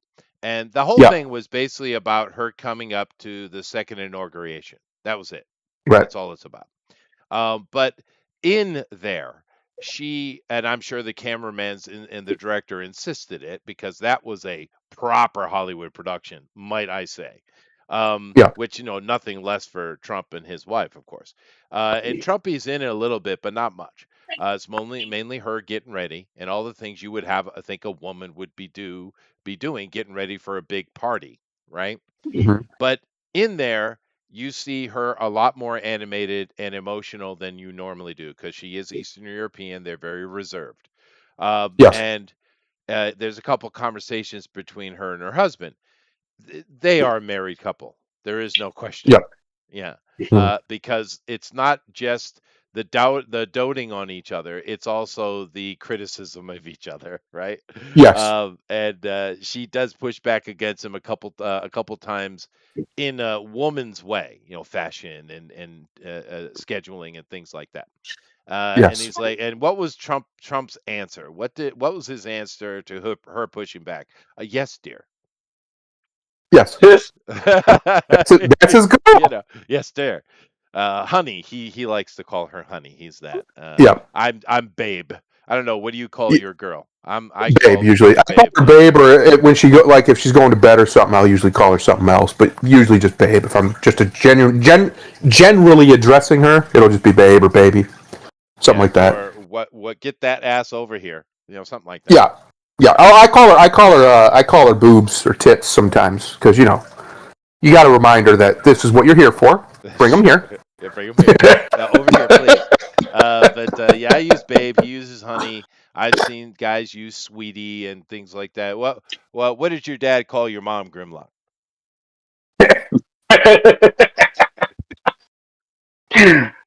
Do I have enough time to go through that? Well, yeah, I'm sure he had one that he used more often than others. Let's see. Well, one I can't use because it involves her. It involves a government name. Oh, okay. But I mean, Well, like honey, I use one. sweetie, sweetie pie, those kind of things. I would say babe. Babe, I don't know Americans. I know so many black folks that use sweetie. Well, because for me personally, Unless they're gay. as I've gotten older, especially, I call a lot of girls honey. Right? It's just like a generic term of endearment I use. Sure. Like even just like if a waitress or whatever, thanks, honey, something like that.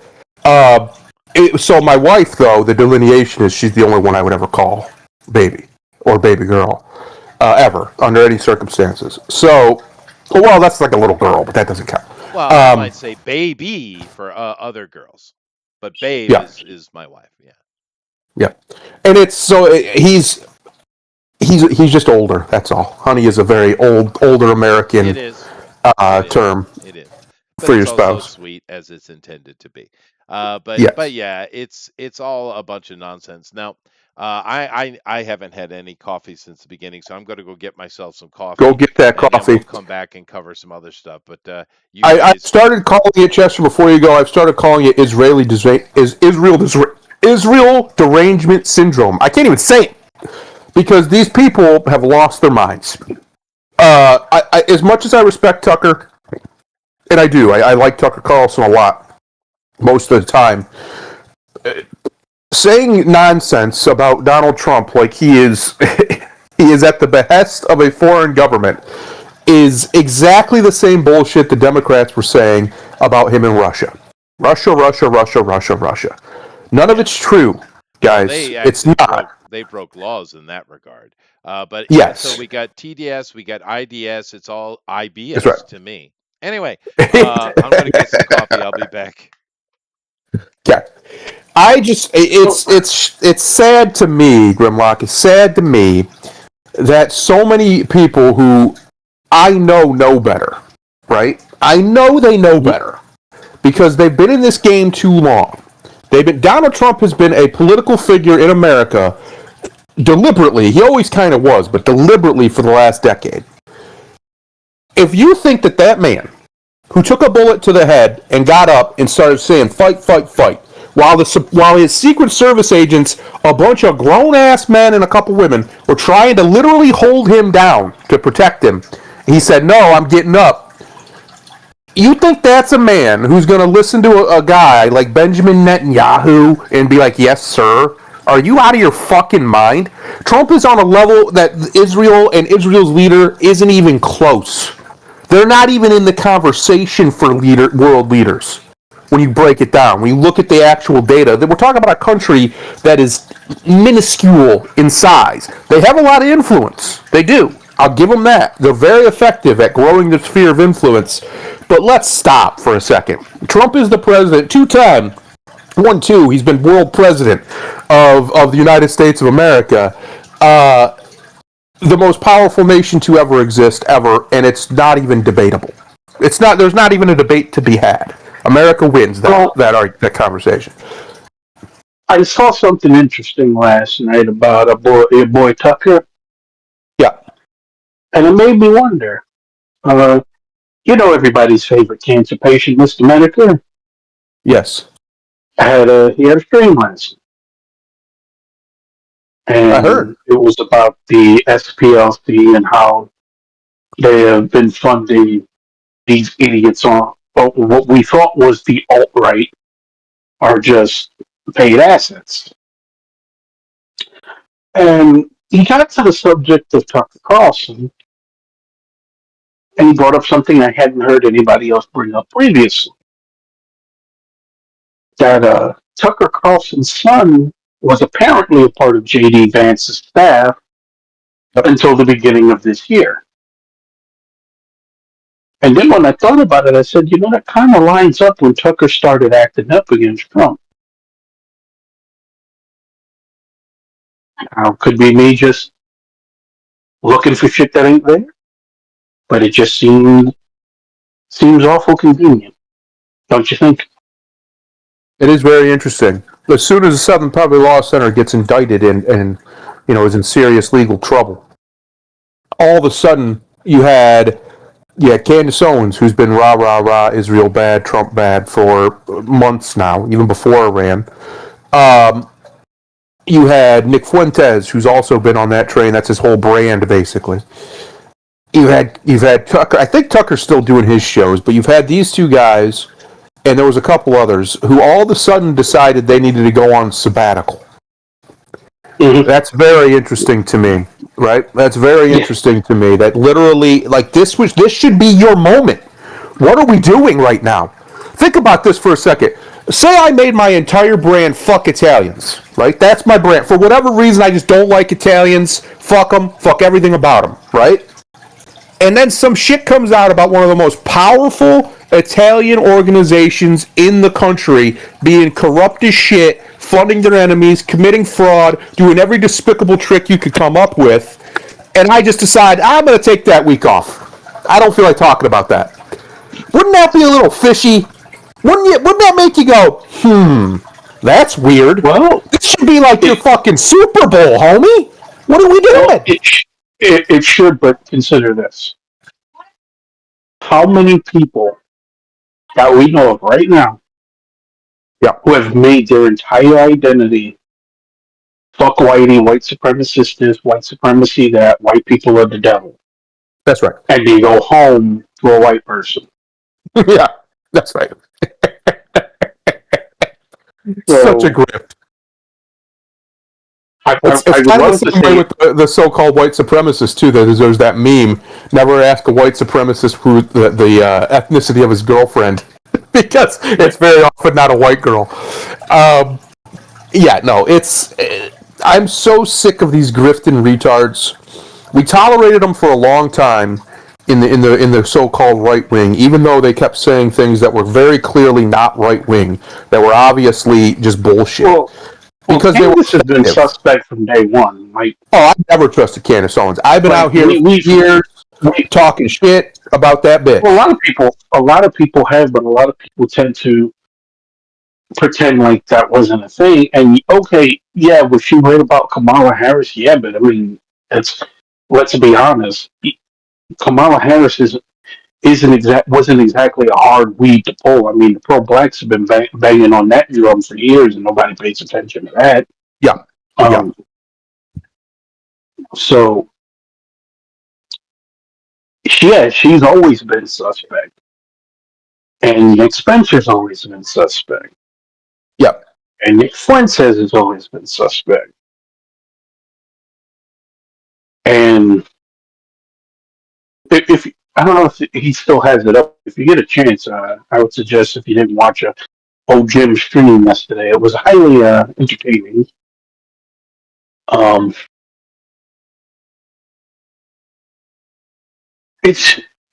would almost say it's sad, but man, it seems like we've been watching the same repeat for like 15 years now, and like nobody wants to get up to change the channel. because the remote's missing. Right. Yeah. Yeah. No, I'm so. Here's my problem. Okay, you're mad that Trump attacked Iran. I'll be honest with you. I don't want him. If it turns into a quagmire of invasion bullshit like Iraq or Afghanistan, I'd be with you. But I think we can give Trump the benefit of the doubt here.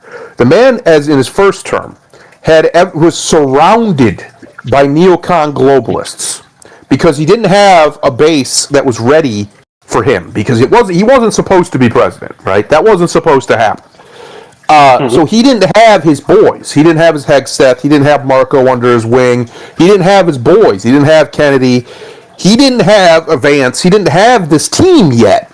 He hadn't built it. He built it in his exile, in his 4 years where we were under the oppression of Biden's buffoonery. So he built that while he was gone. So he comes in a second time. This time he's got his boys with him. He gets most of them in, gets them ready to rock and roll, and that's exactly what he's been doing. But during his first term, every time that they tried to convince him to go in, to do this, to invade, to send in troops, he always found some way to appease them enough to get them to shut the fuck up. To get the job done, get the message sent, and not go full on with it.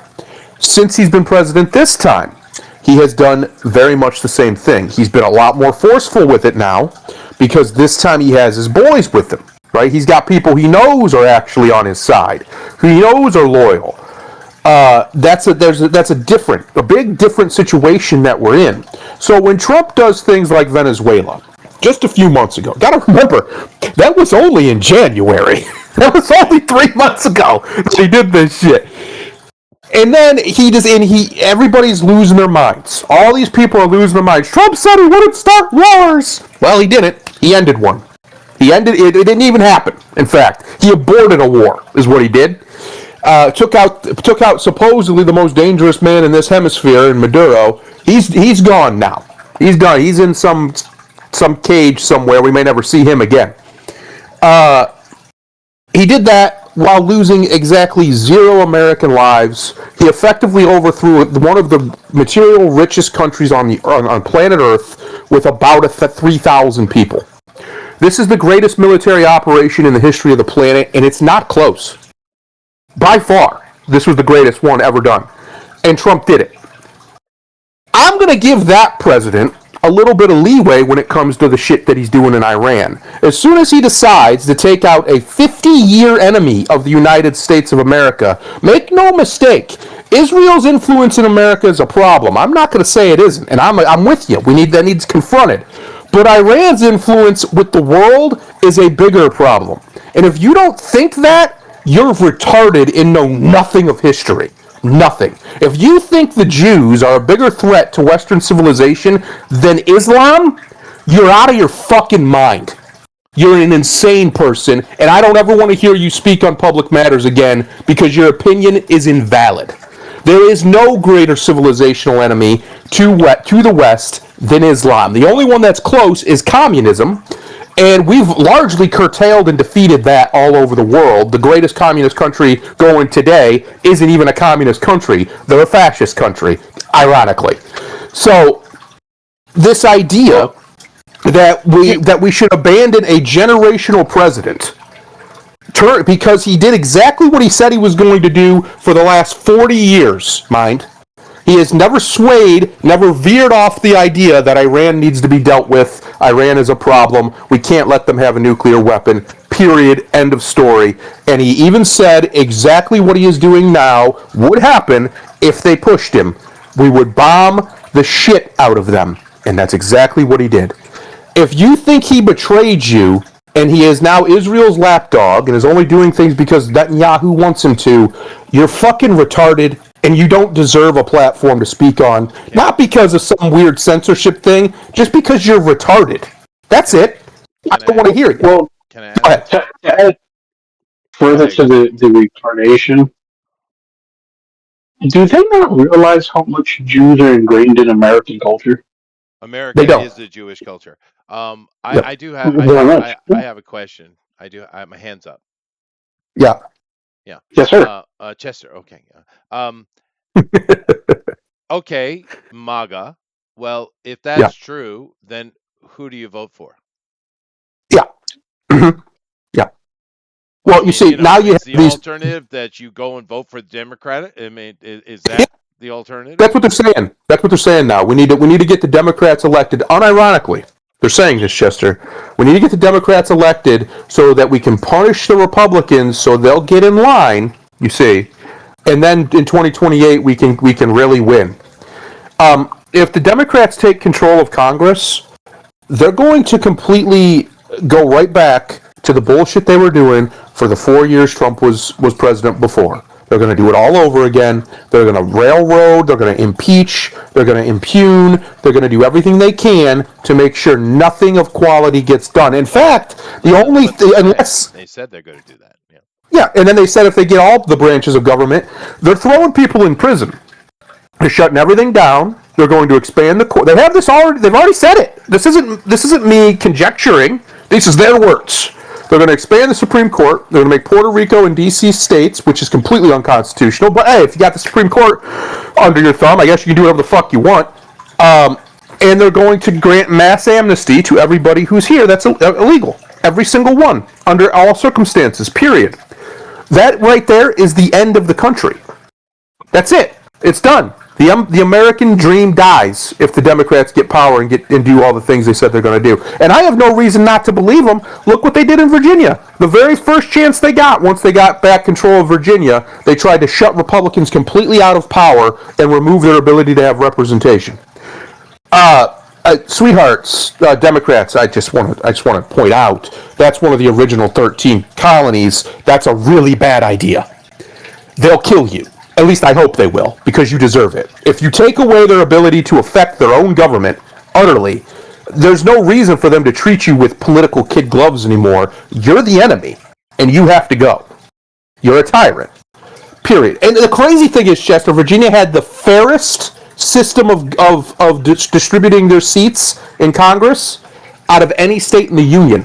It was actually neutral and bipartisan. Well, The only one. that's not going to get past their Supreme Court anyway. No, It's thankfully, irrelevant. but they've done other things too. They've done all sorts of other things. It's not irrelevant. The reason why it's relevant is because it shows intent. This is their goal. The intent is, but the action is not. These people must never be allowed to have the levers of power again under any circumstances at any cost. And if you're out here saying we need to teach the Republicans a lesson by giving our enemy power, you're fucking retarded. All you're going to get done is a whole lot more white people are going to get oppressed. It's going to be South Africa too, but far worse. Far worse. The South African government is completely inept. The American government is mostly inept. I would like to remind people also, remember years ago when stories broke out about Democrats wanting to approve abortion up until birth, up until a week after birth. Or That shit started in Virginia. Yeah, that started in Virginia. Yeah. Yeah. Okay, No, that was under Governor Blackface. It just drives me nuts, man. These idiots turning their back on Trump because he did exactly what he said he was going to do. That to me is so disgusting. There's plenty of reasons to be upset with Donald Trump here, there, or whatever. The Epstein thing was a fumble. There's plenty of reasons. Even though I don't think the Epstein list matters at all, I think it's irrelevant. I think it's just a political red herring. But this Iran shit, calling him an Israeli puppet, is so unbelievably stupid. And then out here saying that you're going to vote for Democrats so the Democrats can win and punish the Republicans, and then somehow magically you're going to win in the end. Are you retarded? I didn't know that was happening. That is dumb. Yeah. I would like to kind of touch on war a little bit, though. Yep. An interesting thing I've noticed. I've noticed the whole world talking about the war, right? Yeah. And now I don't know that I would call what's going on in Iran a war, not from America's point of view. It's more. Well, yeah, but we've used the term policing action before. And in Vietnam, it was bullshit because that was a war. But in this case, Yes. it's just a policing action. We're waiting for the Iranians to stand up and do something, and they are. We've had a lot of assassinations, we've had bombings, and all kind of mysterious things are happening in Iran because the people are standing up, which was the point. However, everyone's going on about the war, and no one is talking about Ukraine anymore, right? No one is talking about what's going on in Sudan, Somalia, Somaliland, northern Ethiopia, the Sahel in general. We had Mali just kick off again yesterday, right? Yep. Which, so what? That happens every year. But Mm-hmm. more murder. And of course, that's literally a useless desert. The capital looks like a Midwestern cow town, the capital. Yep. So Mali Yep. doesn't mean shit. But nevertheless, the war. And it's so widespread that I was talking to my son the other day, right? And just catching up. Of course, I'm going to see him shortly to go see the baby, but I was just chatting with him, and asked him how, because my son just bought a new house, well, it's one of those kind of really posh apartment buildings that they're still in the process of building, and you buy units, and he bought one of those. He spent way too much money. I was a little bit miffed with him for spending that kind of money on such a project. But nevertheless, he'll learn, right? But I mean, $500,000, dude, Oof. and he didn't even consult daddy. Someone he Wow. knows right well, understands money extremely well, and his mother as well. He didn't do that. But I guess he wants to do things on his own. Nevertheless, well, good luck with it. I mean, he'll be able. It's fine. He'll be able to handle it. But that is a burden at such a young age. He's not even 30, right? Right. But nevertheless, that's aside. I asked how's it going because it's supposed to be done by, I don't know, June or July or something like that. And he said there was a delay. And I was like, oh, okay. Why? Well, that's not weird, but why was there a delay? And he said, because of the war. And I was like, which one? And he laughed and he said, Iran. And I said, why would that have any effect on your contractors building an apartment building? Or I guess it would be called a condominium. Um, and he said he had no idea, but they said that there was a delay. And I just thought that was really, really interesting because everybody and their brothers blaming things on the war, even though it's not really a war. And of course, no one is talking about the actual wars that are going on, particularly Ukraine, because that hasn't stopped, right? But no one is Right. talking about it. The whole world was on nothing about Ukraine, Ukraine, Ukraine. Having that little shithead Zelensky going around begging for money in all these countries, giving that little corrupt cokehead money, right? Yep. Disgusting, disgusting. But no one's talking about it. Now it's all about Iran. And I just thought that was really interesting. Just an offhand conversation with my son.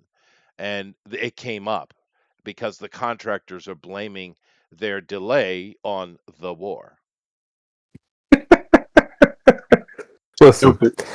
I'm old enough to understand that unless there's American soldiers in their country in invasion or they're in ours, it's not a war. We're blowing shit up. It's military action. It's a policing It's an action. attack, Yeah.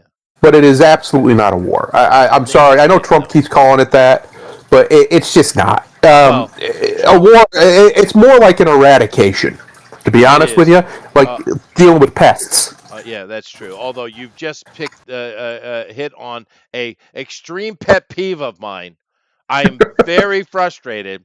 All the media, all the politicians, and the president, my president of the United States, keep using the word decimate incorrectly. You don't understand how irritating that every time he says that, it's just like a dagger to the heart. I think maybe he's doing it specifically to you, Chester. Yeah, I think he is. Someone told him, and he's like, "Oh, this will be fun." Look at this fucking guy living in Japan. I'll show him. Yeah, I'll get him. Oh my god, dude, it's so irritating. But anyway, I mean, Grimlock. I mean, you know what I mean? How quickly people's focus changed. Remember, it wasn't very long ago Yeah. We're all about global warming, global warming, global warming. And then all Uh-huh. the evidence came out saying, yeah, well, that's actually not true.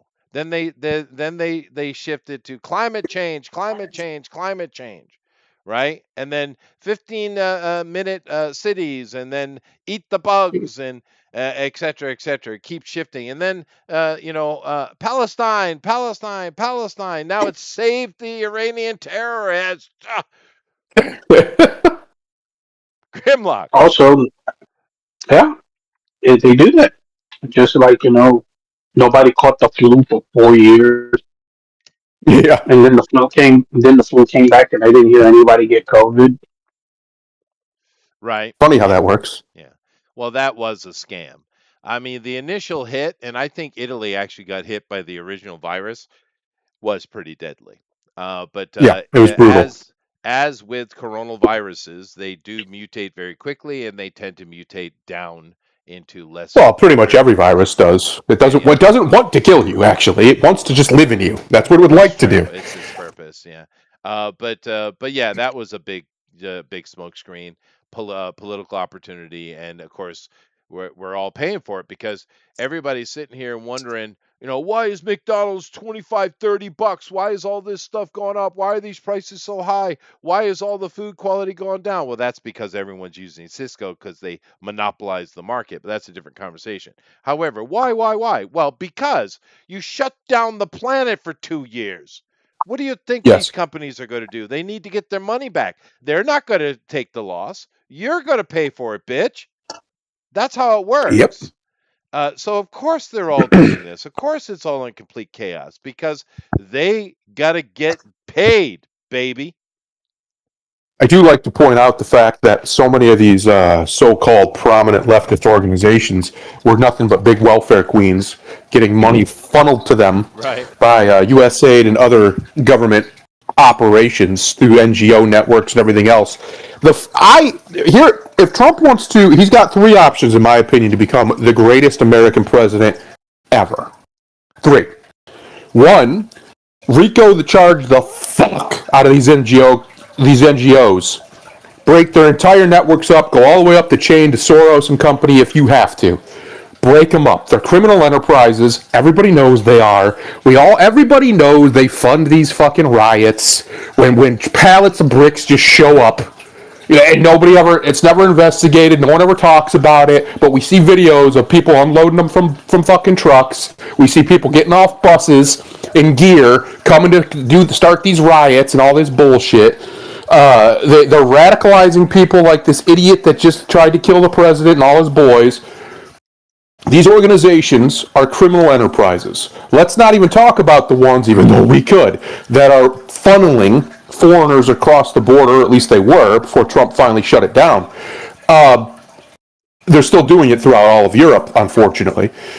Let's not even pretend for a minute that any of these are legitimate RICO charges. Let's investigate them, shut them down, confiscate their funds, get their funding. They don't have infinite money. These people they want you to believe they have infinite resources and infinite power. They don't. We can take it from them. Do it. The other option is to do the same exact thing to the Democrat Party. The Democrat Party needs to be abolished. I don't care. You can call it what you want. I don't care. I got all kinds of problems with the Republicans. They need dealt with too. But the DNC is a terrorist organization, and it needs to be abolished. Period. It needs to be shut down, destroyed, and utterly dismantled, root and stem, ripped out of the American consciousness, because all it has done since its founding, well, I shouldn't say since its founding, since about 20 years after its founding, is destabilize this country for its own gain, period. Period. Every terrible decision that's ever been made in the history of the country was because of reaction to or direct action by the Democrat Party. Dude, Everyone. I'm going to disagree and say since the inception, because I'm with Adams on this, 100%. Okay, fine. You're just making my case. So I'm not going to argue with you. Well, dude, my point is, get rid of them. Yeah, get rid of them. But I mean, and we said this before, but for, minority, particularly black scenes, that's the only minority it seems to exist in America. Okay, fine. Yeah. But if you're a black person in America and you're voting for a Democrat, I know the internet's not going to hear me, but if you should happen to hear this, you're a moron. Every That's right. bad thing Yes. that has happened to a black person in America is because of the Democratic Party. Every single thing that you bitch about, slavery, Jim Crow, redlining, KKK. They just came out with Southern Poverty Law Center. It was using money to infiltrate and give money to these organizations, right? And it's like everyone's like, oh, they gave money to KKK. Well, we were just doing it to infiltrate. Dude, they're the fuckers that started the KKK. Are you surprised? What the hell is wrong with you? Everything We were you bitch infiltrating about. our own organization. Wait, what? Yeah, exactly. I mean, every bad thing that's happened to a black person in America has been done by the Democrats. Everything. Keep in mind, the Republican Party was formed during the Civil War to fight against the Northern aggression and representation without taxation. Have we not heard this before? And their attempts to deal with slavery, because they wanted to get rid of it with the Constitution. They couldn't, and they were kept pushing for it. That's what the Republican Party was created for, to end Abolitionists. slavery. You dumbass. Yeah. I just can't believe how stupid people are, Grimlock. It's baffling to me. It's like, what are you, a freaking tadpole? What is wrong with your brain? Yes. Yeah. The answer to your question is yes. Number 3 on the list, he could do any of these, and he would automatically, in my opinion, be the greatest president we've ever had. Abolish and utterly dismantle the Federal Reserve and the income tax. Yes. He has talked about the income tax repeatedly, that he wants to get rid of it. He doesn't have the authority to do so, sadly, but if he could get that done somehow, somewhat, even if it was just functionally, right? Because he can't, let's say he can't get the amendment repealed. Okay, well, there's ways around that too. That would be the greatest achievement an American president has had domestically ever. Now, I hold would on say. a second. Point of order, please. Yeah. The IRS and income tax was never ratified by 30 states as it was supposed to be. It was Correct. never ratified. So I don't know that he can't get rid of it, because it's literally not a legal entity. Yes. Well, neither is the Nor has it ever FBI. been. No. But I'm just saying that, there is a window of opportunity for that.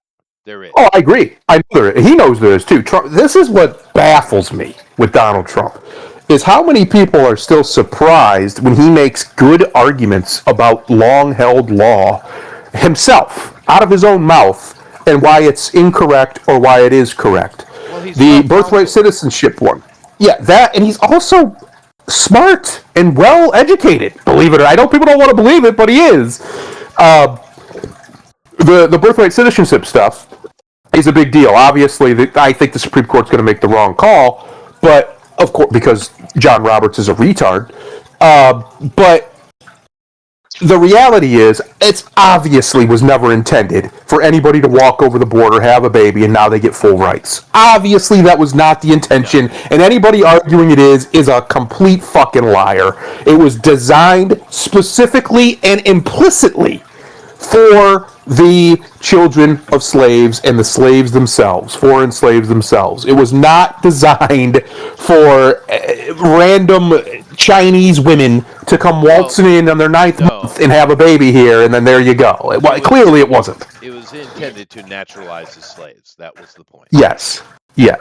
And that's his argument. That was the intention of it. It's been expanded outside of its original intention, and therefore it is not functioning as a law as it should, because laws can't just be expanded, especially amendments. They're very specific. All the amendments are very specific. Now, obviously, you can argue about the specificity in the language, and that's what the Supreme Court does all day, every day. But they're still very specific. They have a single intention, and it just is. That's what it is, right? The 14th Amendment alone is problematic. It's too broad, way too broad in its language, because it was hammered through to try and basically punish the South for its practice of slavery. Yeah, Democrats. Yeah. So it's one of those things that needs corrected, just like Roe v. Wade. Listen, whatever your opinion on abortion, that's not the point. The point is on a legalistic terminology. When it comes to the actual words on the page for why they granted national abortion rights, as they put it under privacy, as in it's because of a health, it's a medical procedure. That's clearly not the intention of privacy. It's just not. It was never the intention of the Fourth Amendment. I'm not even saying necessarily on an ethical case you couldn't be correct. What I am saying is that wasn't the intention of the Fourth Amendment, very clearly. So you can't just make it up. You can't just apply it ad hoc because you decided, well, yeah, that's not what they meant, but it works. No, that's not what. That's not how that works, guys. That's not how law works. Well, the 14th Amendment is one of the more abused amendments, to be It honest is. with you. It's terrible. Now, keep in mind that this came in after the Civil War. It was ratified in July something of 1868. Oh, damn it. July 9th. July 9th, 1868. Okay. And it was during the Reconstruction era, right? And it was an amendment to do that. And what did that amendment initially play out? Well, it has the clause on citizenship, all persons born or naturalized in the United States. It has due process under law, which, of course, the original 10 amendments already kind of covered, and equal protection clause, right? Under their things. Now, this has been abused by various people in the 20th century and even here in the 21st century to make arguments that worked. The racial segregation in public schools was fought against using the 14th Amendment. The interracial marriage in the 60s, which originally was illegal, they used to fight against it with the 14th Amendment. Abortion, when Roe versus Roe v. Wade, right? That in 1973, 74, 73, yes, sir. 73 was recognized as a woman's right for abortion, of course, was based on the 14th Amendment. And of course, Obama's same-sex marriage was also based on this. So the 14th Amendment is behind a lot of the things that people are hot under the collar about, actually. But the interesting thing to me, whether you agree with those Supreme Court assessments or not, is they make a lot of argument about, illegal immigration and not getting due process. But the problem you have with that, sir and ma'ams, is the 14th Amendment specifically stands against you in this, because the 14th Amendment is all about what is an American citizen, and that only because only American citizens are covered under the Constitution. That's right. And if you're an illegal, you're not an American citizen, therefore you are not protected under the Constitution, and therefore you are not due any due rights or process, right? Except for the process of being shipped the fuck out. Get out of here. Well, they don't understand that their own arguments that they use stand against what they stand for, right? Of course they don't. Because they don't really have arguments. They have positions. And people say, well, isn't that the same thing? No. See, because a position has no logical basis necessarily. It's just what you believe. This is where we're at. This is what I believe. And I'm in now. And I'm going to rationalize and be sophistic and be just straight up condescending if need be. I'm going to do everything I can to hold my position. Even when all the data says this is retarded, I'm going to hold it. I would much rather have, and this was the idea of the government of a country, have a government of argumentation, right? The reason why we have Congress, we have two houses of Congress, they're supposed to argue with each other. They're supposed to disagree, not only in the House, but between the houses, right? And they do sometimes, and bills get bounced back and forth, right? And that's fine. That's what they're supposed to do. And then obviously the president as well, right? Like we said earlier, the president has to lower himself, quote unquote, in a very aristocratic mindset to speak to these people who, by all accounts, station-wise, are typically lower than him. This is something that is relatively unique in America. Our chief executive, in the West, our chief executive has to do this because it's part of good governance. It's part of being able to be exposed to ideas that he doesn't necessarily agree with. And it's just a better system because it's supposed to, the idea is, you're supposed to, the best argument is supposed to win. The reason why our boy, you mentioned John Adams, even George Washington was against political parties as an idea. In fact, he in some of his letters, he even, muled over the idea of banning them. Like, we should ban them. You're not allowed to have political parties. Because he knew that that's a position. That's not an argument. That's not something you've logicked yourself into. You've sat down and analyzed. You've taken this position and you're stuck in it now. This is your team, and you're not getting out of it. Right? He didn't use the word tribalism. That's what we would use now, but it's the same idea. People once they get in this position, whatever it is, that if they come here and have a baby, birthright citizen, they're American. Even if they can't defend it, that's their position. They're going to do everything they can. They're going to twist every little thing, take things out of context. We see atheists do this all the time with Scripture. It's the most frustrating and annoying thing ever because atheists, I agree with you. You can't logically prove Scripture or God, but you don't have to be a cunt.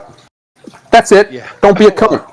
I mean, atheists are idiots anyway. I mean, it's the worst standing. I mean, because you have four options, right? You're either faith-based, right? Yep. You're an agnostic. You just don't know, which is just honest. You have the atheist who's like, no, there's definitely not a God. And then you have the deist who is, I think, most humans, actually. They just don't know the word. Yes. But out of those arguments, the worst two are the atheist and the faith-based. Because you don't know, actually. Right. But to sit there and argue so vehemently that is ridiculous. And the faith-based, I'll give them a little pass because a lot of them, maybe we don't know, but for me, at least they will quantify it. Right. Right. And that's the same thing these people do politically, right? They take a position, whatever it is. We'll use a good one from the last decade that everybody was arguing about, gay marriage. Gay marriage is fine. Gay marriage is evil. That's their positions. What are the arguments that support those positions? Most of the time, people don't have any. They just don't. That's just reality. I don't. That's a whole different conversation. But But my point is, that's what we're dealing with now. So when it comes to, you're talking about what these people have been doing, how they've been using the 14th Amendment to get what they want as a hammer. It's not because they're principled. They don't have principles. It's not because they believe in something other than power. They don't. It's because they have chosen a position. That position is they're superior to you, and they should rule you. And the way that they think they can do this is, and of course it's because they're better than you, they're morally superior, is by using your own legalities, your own arguments, your own principles against you. The reason I mention atheists is because they do it all the time. You'll see these stupid retards out here talking about, well, Jesus said this, and then the next sentence out of their mouth, well, I don't really believe in Jesus, but you do, so you should do it. Fuck off. All right? Just get out of here. It's the same thing. These people, if birthright citizenship was somehow, let's say the amendment was set in stone, and it said the exact opposite. The exact opposite was true. Just because you're born here, you are not a citizen, you gotta go. You have to be born to one or two citizens, whatever the wording is, right? They would never, ever, ever, ever, ever, ever, ever defend it. They would never use it. They would ignore. When we know this because the Second Amendment. Look what they do with that one. Look at how they've dug in that you're not allowed to own a gun, even though there's a literal amendment. The number 2 one in the Constitution, the most powerful document in the world. Even though that is there and has been there since the inception, they will still hold their position that you're wrong, guns are evil, you can't have a gun. Because they don't have an actual argument. What they have is a position that they're trying to not even defend, they're trying to expand. They're trying to attack with or from. And that's where we're at. So when you say, things like the 14th Amendment has been used over and over and over again, that's completely correct. That, to me, is the greatest argument for why it should be removed. Because that's not the intention of an amendment. An amendment to the Constitution, all of them, are supposed to be settled. We're not arguing about these anymore. This is it. This is the rule, and that's it. The rule is you can own firearms, period. The government doesn't get a say. That's the way it's supposed to be, right? But the government, of course, always tries to get a say. It would Right? be That's what it nice. does. It would be nice if we could clean up the Constitution, but Yeah. it requires states, voting, right? Yes. 30 states to That's the ratify. biggest flaw that the founders did, in my opinion. At the end of the document, they should have put a index of terminology so that there could be no doubt on every word, what every word means in the context in which it is. Well, Some documents have that, but they didn't do it because they were trying to ratify they it. were insidious bastards at that time as well. And Yes. they were constantly fighting against any rights for anybody. And there was a lot of hemming and hawing going on. The only reason Yep. why the slaves weren't freed in the Constitution originally was because of the Southern Democrats, right? Yep. Because keep in mind at that time there were no Republicans; they didn't exist, right? They didn't come till Mhm. later. But nevertheless, it's we argue this all the time, and it's common sense versus agenda is what it really comes Yes. down to. And I think one of the reasons why a Curious. lot of the common sense people, we always tend to be on the back foot is because we don't have agenda, right? Yes. And they do. And an agenda allows them to unify, allows them to propagandize, etc. Common sense, you really can't propagandize common sense. It doesn't function well, right? Well, it's an But oxymoron. it is an oxymoron. But I'm just saying that, this is why they tend to have so much success, even though they can't win any actual argument, right? That's right. This is the conundrum, right? But nevertheless, let me go ahead and shift over and let us get into our other stuff today because we do have some interesting, fun things to talk about. Although I now slightly understand the word dusty. So good. Okay. Look at him. Look at eat that carpet, son. How's that taste? You fucking idiot. You're going to jail for a long time, buddy. You're going to disappear into a cell for the rest of your life, you dumbass. As you should. No way should you be doing anything like this. There's a process. But nevertheless, just to finish this off, though, there were many people coming out and either happy about the attempt or unhappy that it failed. So many. The list of people who were just excited about the potential of a dead person, dead people, is disgusting. But here's one within our realm, though. Go ahead. Marvel DC Comics writer, look at this name, Denise Camp faces backlash over missed again. Hey, look, Matt, he does know how to use punctuate. Look at that post after Trump shooting scare. Yeah, there's been a lot of these people. I get it. Look, I'm not going to sit up here and soapbox. There's a lot of Democrats. If they got God, I'd be pretty happy about it. I'm not going to lie to you. But at the same time, I wouldn't post about it super publicly either. No. Because I'm not retarded. I love how you gave a little bit of love to Matt here, but do keep in mind those are not quotation marks. He did fail. I know.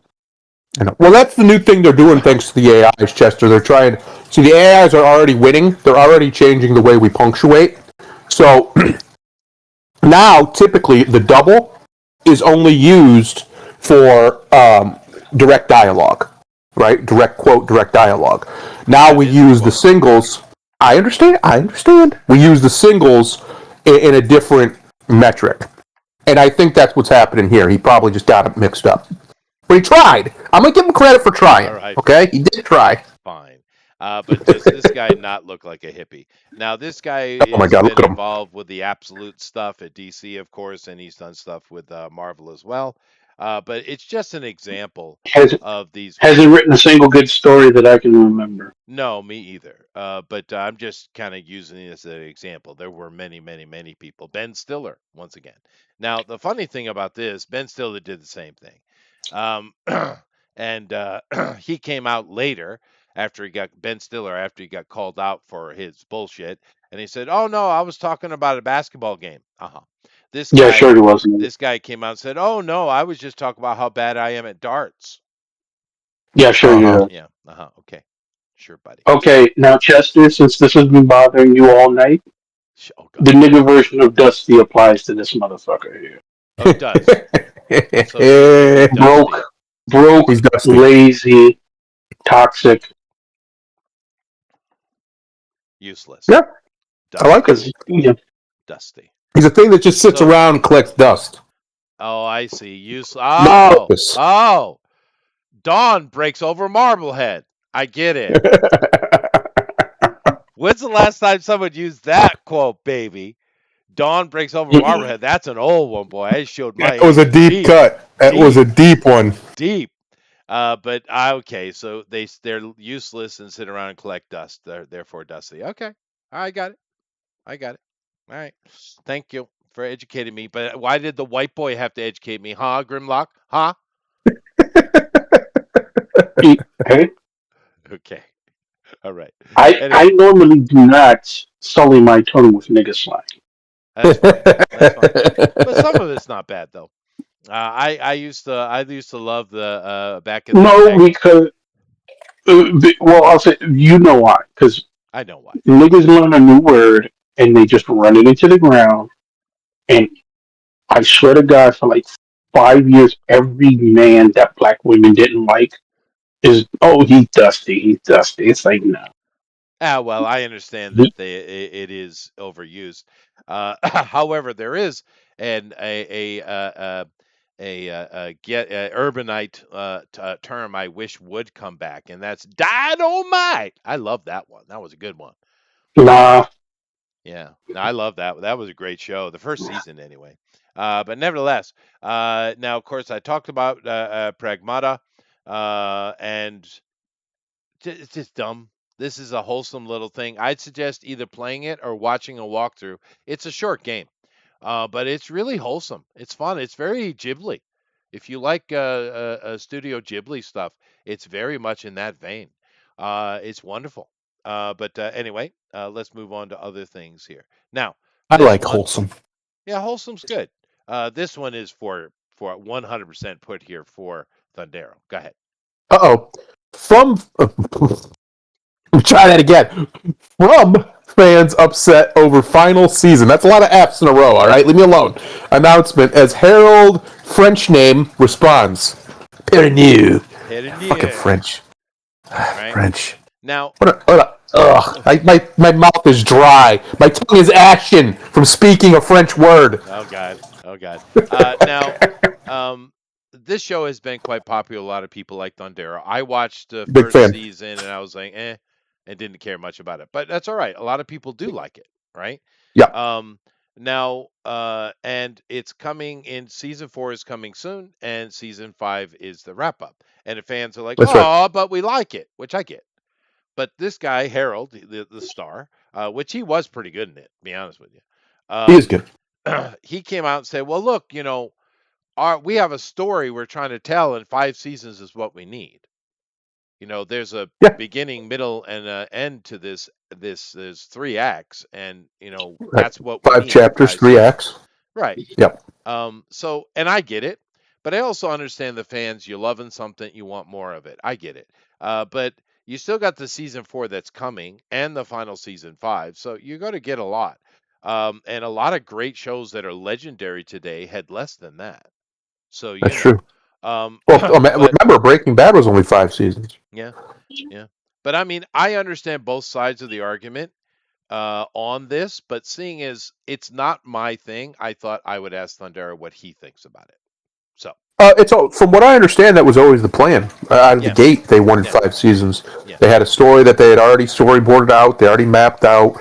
They knew where they were going from the beginning. And as far as I'm aware, I could be wrong, they haven't deviated. They've stayed true to their original plot. Oh, sure. There's probably some, but yeah, of course. Yeah, and I think that's the way it should be. Yeah. If you're making, especially a show like this that is a horror-ish thriller mystery show, right? Right. you should know where you're going. You should have an end in at least very heavily in mind, even if you don't have it on paper. Well, can You should write know that where you're down trying to go. and send that to J.J. Abrams, please? Well, listen, I would like to send a lot of things to J.J. Abrams. This idea that you should just you just get this really cool concept, which the concept of From is really cool. It's a very interesting idea. And then, well, how do you get out of it? And then that's just the end of it because you don't have an idea. You didn't think it through. You didn't take the 2, 3, 4, 5 extra steps to get from point A, cool concept, to point D, great ending, or satisfying ending. And hopefully they have. So I really look forward to this season. It took them a long time to make it because where they film this, it gets real cold. So in the wintertime, they didn't want to film again. Apparently they filmed the third season, a lot of it in winter. And it was just miserable, right? Because it was super cold. So they didn't want to do that again. So they had to wait a little bit extra time to get a window to film. And that pushed it back basically about a year. And, that just is what it is. Stuff happens. But I really like this show. I think if you haven't seen it, you can usually get a free trial to Paramount Plus on Amazon. At least I think you used to be able to. That's where I got it from. And I watched my wife and I watched all of the seasons that were available for free. So that was nice. And it's just really good. This main character here, you would think, right, especially coming out of the heavy woke era, it's still around, of course, and this show does have some of it, of course. Most certainly has a lot of lesbians. A lot. It does have some lesbians. Coming out of that era, you would think this guy here would be the perfect candidate to lead a show. He's a black guy. He's competent. He's capable. He's a leader. Check. He checks all the boxes. He's a good actor. But the thing is, he's phenomenal. He's great in this role. You believe him. When you learn, I don't think you do in the first season. Maybe I'm misremembering. But when you learn about his personal trauma, it's heavy. You're like, oh shit! No wonder he's kind of a little jittery. This show does a really good job. The strengths of the show, besides the obvious mystery situation of what's going on, is the characterization of him, his deputy, the little Asian kid. I think are the two strongest characters in my opinion, and their dynamic is very important. One of the problems I think it was season 3 had is they kind of separated them a little bit for narrative reasons, and to me it lost a little bit of its charm because that was kind of the charm for me was their pseudo mentor-mentee relationship they had. I really liked it. I liked the way they played off each other. So we'll see where it goes.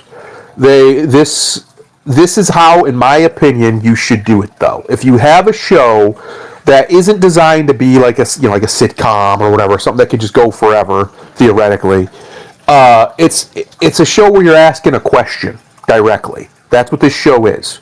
Right out of the gate, they're asking you a question. Now, they're not doing it verbally necessarily, but if you pay attention, they're asking you a question. That's what this show's doing, right? And it's basically in the title. Where are these people? Where are they from? This has to go somewhere. You can't if Lost taught anybody anything, is you can't do that. No. You can't ask your audience a question, get them really, really invested, and then not have a good answer for it.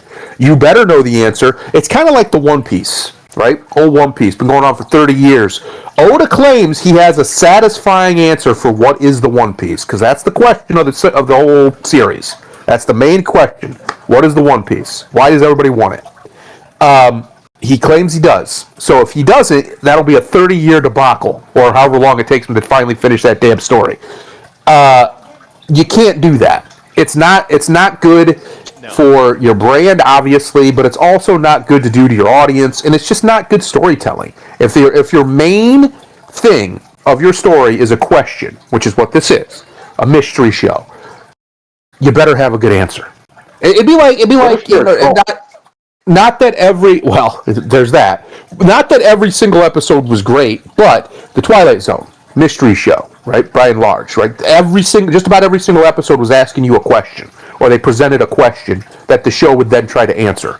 Very often it was tragedy, very tragic, but that's what this show's done too. It's just not a monster of the week type situation. It's it's a something big is going on here. What the hell situation? And I really hope they do have a satisfying answer. I'm not worried that people are upset. That's a good thing. Believe it or not, I know fans don't like to hear it, but if a show leaves you wanting more, they did their job. Yep, You're that supposed to is walk true. away wanting more. That is true. That means they're doing their job. They're giving you just enough. They're not giving you too much.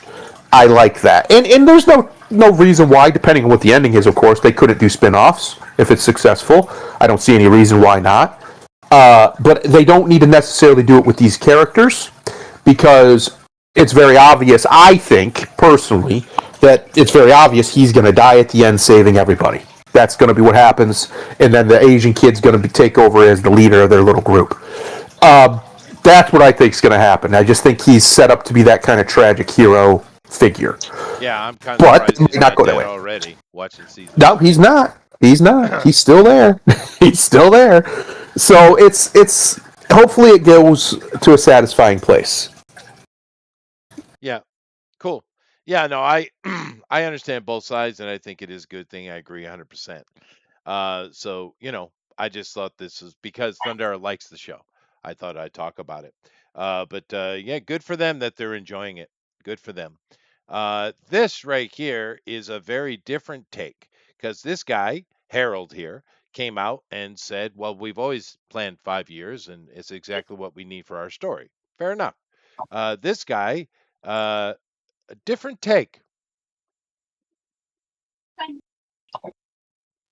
Be right back real quick. Okay, Grimlock, you want to read that? Give me 1 second. One more. Grab my screen real quick.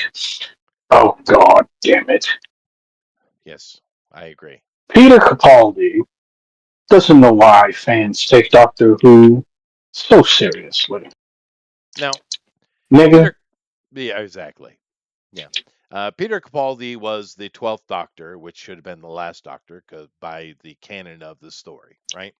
But of course, 13th Doctor is the lady, which everyone hated. And then, of course, the 14th Doctor is the gay black man, which doesn't make any sense at all. And neither does the lady. They don't make sense. But they changed the entire canon to make it make sense, though. But he doesn't understand why it's just a stupid little monster of the week thing. What do you care? And I love that he says this because he said, when I was a kid, I watched this and it was just a monster of the week thing. Why is it so important to you? Well, Mr. Cabaldi, you're an old man. That means your entire life, Doctor Who has progressed, has continued. And those things don't happen unless there is a fierce fan base behind that. You don't get decades upon decades. I mean, what it came out in the 60s, right? We got 60 years or maybe even more, over 60 years of Doctor Who. Those things don't happen unless you have a mammoth and loyal fan base.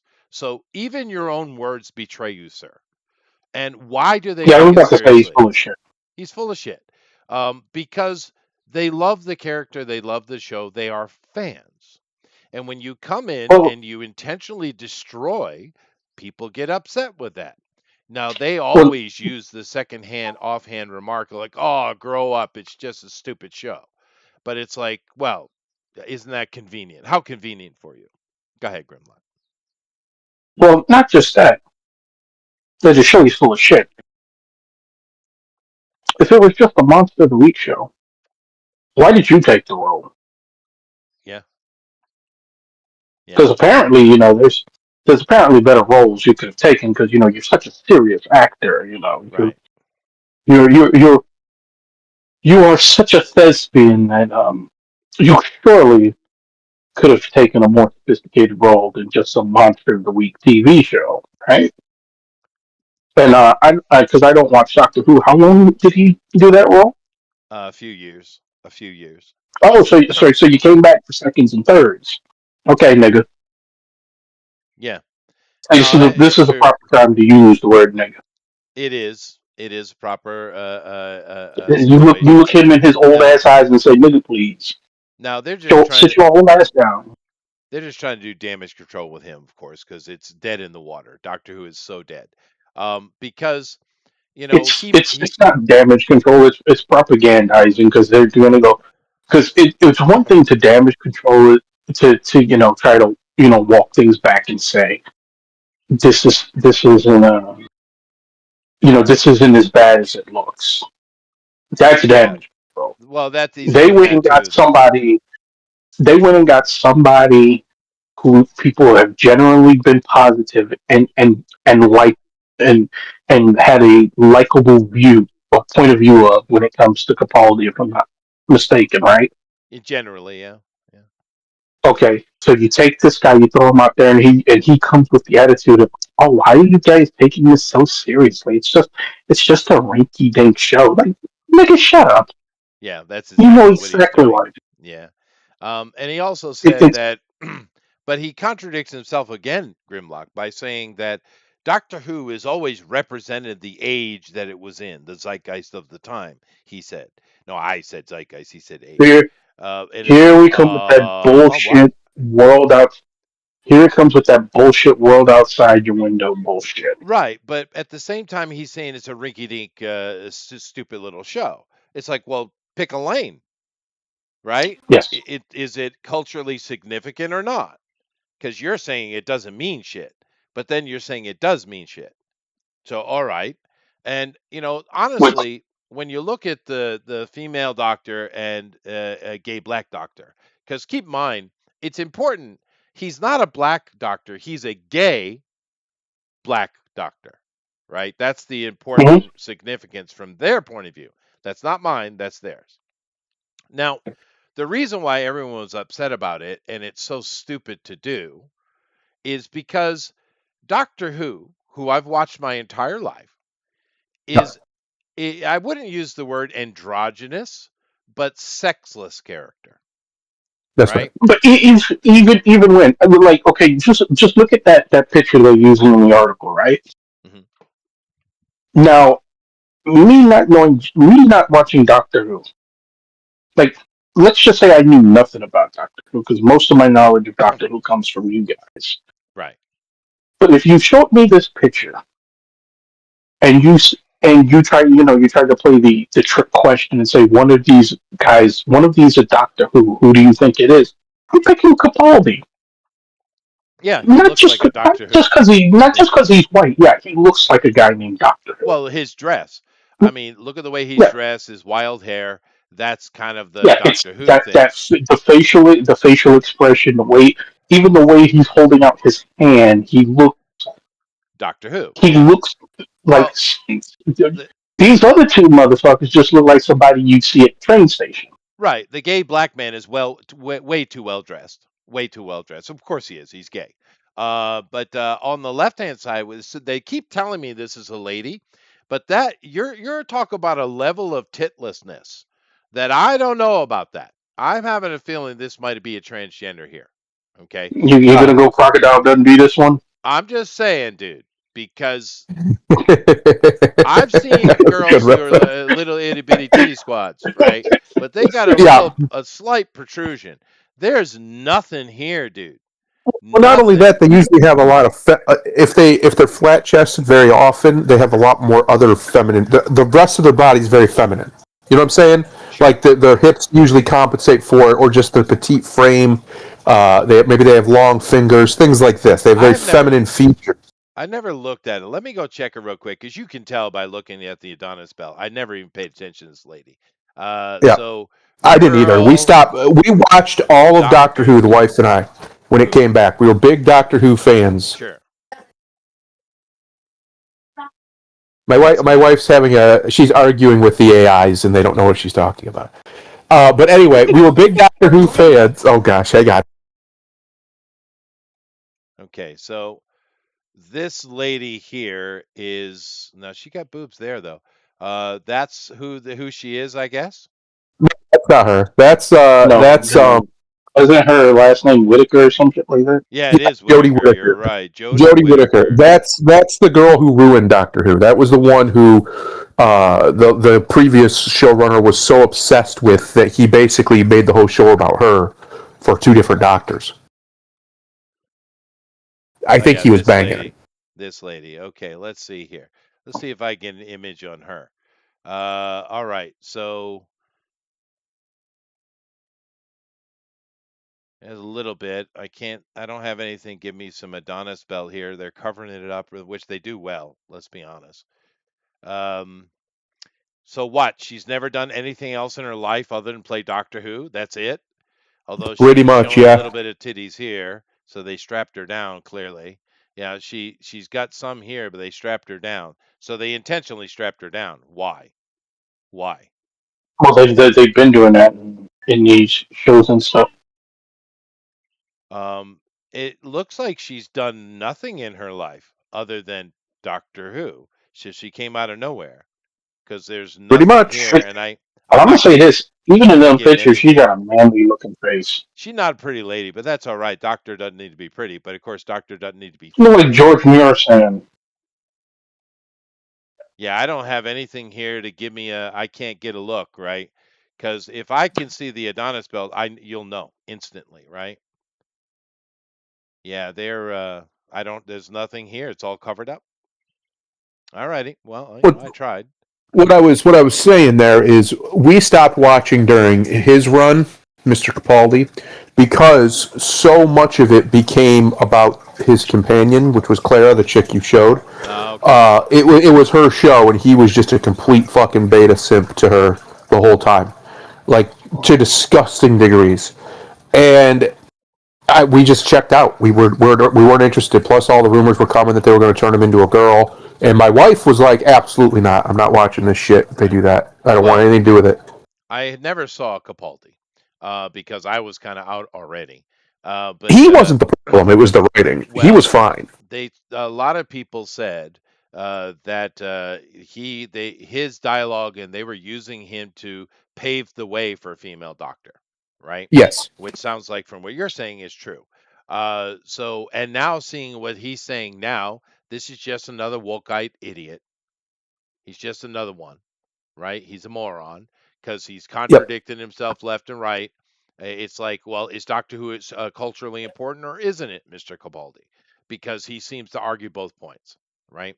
But the simple Which, fact of the coming matter from him, is, is quite hilarious because this guy. So, by the way, this is how we know it's bullshit, and he's just trying to get in the good graces with the BBC. This guy, when he was 15 years old, wrote a letter into some newspaper over there, basically talking about how he wants to be the Doctor, how he loves Doctor Who, blah, blah, blah. He was a lifelong fan of the show. right? Lifelong fan of the show. And all of a sudden, now he's going to sit here and be like, well, I don't know why people take it so seriously. Come on, Petey. What are you doing, buddy? Yeah, The fuck are you he's a saying? liar. Yeah, he's just trying to Yeah. get ups. But see, I used the urbanite term, ups. I did. I Nah, did. you should just look at. If you're gonna use some urbanite terms, you need to look this dude in his eye and say, "Nigga, please sit your stupid ass down." Okay, fine. But I used Right. ups. Grimlock, I get points. Okay. Yeah, yeah. Yeah, fine.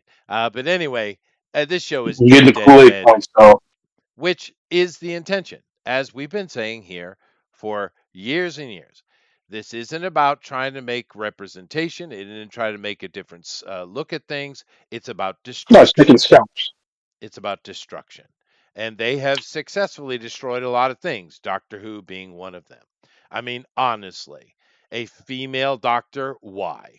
A black gay, excuse me, I got that wrong. Gay black doctor doesn't make any sense at all if you've ever seen Doctor Who. He doesn't care anything about sexuality whatsoever.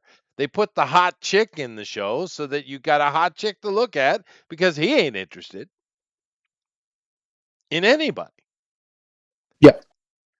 But whatever.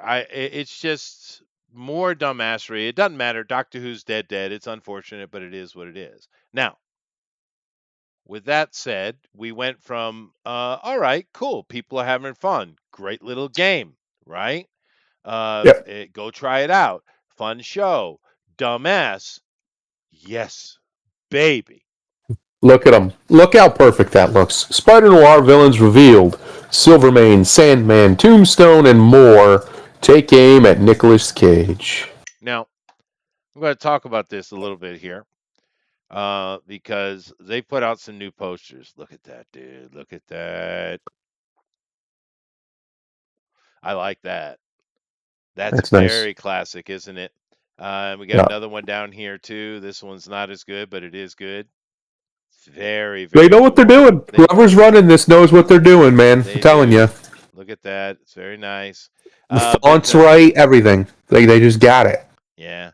Now we do have a few people here. I thought we'd take a look at the boss Silvermane. He's playing a mob boss. Now this is Silvermane from the comic book. He's a cyborg. He's pretty much all artificial, RoboCop esque, and he's a bad guy. Yep. And the guy they got to play him, of course, is Brendan Gleeson, who I adore. I love this British Yep. guy. Maybe he's Irish. I think he's Irish. Might be Listen, Irish. it's all the same thing, in my opinion. It's real. It's real. Don't tell them that. But I like this guy. He's fun. Yeah. This is a fun actor. Doctor Who. That's right, Alan. So all right, him. They got to shave him up, which will be weird, and he's got to play Silvermane. Could be interesting. Could be. He's a good actor, right? We got and he's playing Silvermane. We got this kid here. I can't remember his name offhand. He's playing Sandman, which we all know. And yeah, sure, okay. We'll see. Maybe. Don't know. All right. But we do have another actor here coming to play Tombstone. Now, this is Tombstone. And now, Tombstone is an interesting little character. I remember when he was brought into the comic books, Spider-Man. And it's an interesting character. I kind of liked it. And that's Tombstone. He is a bit nondescript because he's all white. So I guess what we're getting in this one, though, is a bit of whiteface because that's your new Tombstone. Now, this guy might be a really good actor I from all think I that makes kind of sense because if you remember in the animated series, the backstory on Tombstone was he was a I don't know if you could say a friend of Robbie Robertson, but they had a past, They did. Hmm. Yeah, that's and true. so that kind of makes sense. Yeah, I'm actually not offended by it, especially if this guy's a good actor. I'm not, but it is a bit weird If because he can make Tombstone menacing, yeah, but you're going to whiteface a black man, right? I'm fine with it. Yeah, in me the context too, that but actually there are makes sense. people who aren't fine with it, right? Of course. Yeah, because I wanted them to do that with fucking Domino, and they wouldn't do it to lazy bitches. Yeah, so we'll see what they do with it. But I'm not actually upset about it. I just thought it was an interesting choice. But because they're gonna have to whiteface him. If they made him another character, it would just be a race swap, right? Yeah. But because Tombstone is Tombstone, right? He's pure white, solid white, right? And that's why I kind of agree with Grimlock because in the comic, his racial makeup is not really clear. He's not Right. like, oh, it's a Scandinavian, or oh, it's a German guy, or oh, it's a Turk. He's not clear actually. He's kind of weird. What you can't really pin down his race, and of course, when we were reading it, you never even think about that. But looking back on it, I don't know that this is a problem. But and like I said, I hope he's a good actor because I don't know anything about this kid. But maybe you guys do. But I do know this guy, and he's rock solid. And of course, I also know Mr. Cage. And this is a passion project for him, so we might be getting some of golden Nick Cage, dude. Yeah. Yeah, it looks good. Everything I've seen of this looks good. It looks like they have the exact right tone, right? Because we don't need this to be, fucking Christopher Nolan-esque bullshit, right? We need this to have some levity, some camp. His characterization needs to understand. I'm saying Nick, when he's portraying him, needs to understand that because you're doing noir. Now I get it. Noir is usually known for its hyper. Hyper is the wrong word, but it's obviously emotionality, right? Emotional, grittiness, violence. Yeah. But I think you have to also remember you're doing Spider-Man, right? Yeah. So I think you're going to see you need to blend them a little bit. I'm not saying you need to go yuck every 5 seconds or anything like that, but you need to not take it too seriously, or else you're going to lose the ability to have fun with it, in my opinion. Oh, And I it's think Nick Cage though, dude. that's what they're doing. Yes, The yes. problem I think that's what usually, we're getting. yeah, because most directors probably have the problem of trying to bring Nick down, right? Right. Yeah, no, So let Nick go. it Let him depends on run. the level of cocaine at the moment, I would guess. Listen, the But man runs on cocaine and alcohol. You leave him alone. That's leave his him alone. fuel. That's his That's Nick fuel. Cage fuel. That's his energy. It's Tiger Blood. Tiger Blood. But yeah, no, I love the trailer. I love everything I hear about it. I hope it's good. Fingers crossed, dude. Fingers crossed. Because Nick can be brilliant. He can be. So I really hope that's what we're getting here. It looks like a lot of fun, and it looks like a project that Amazon, because we know with Amazon, you do get woke stuff, but you also get non-woke stuff because Amazon seems to have a policy of whatever team is building it, let them build it, sink or swim, right?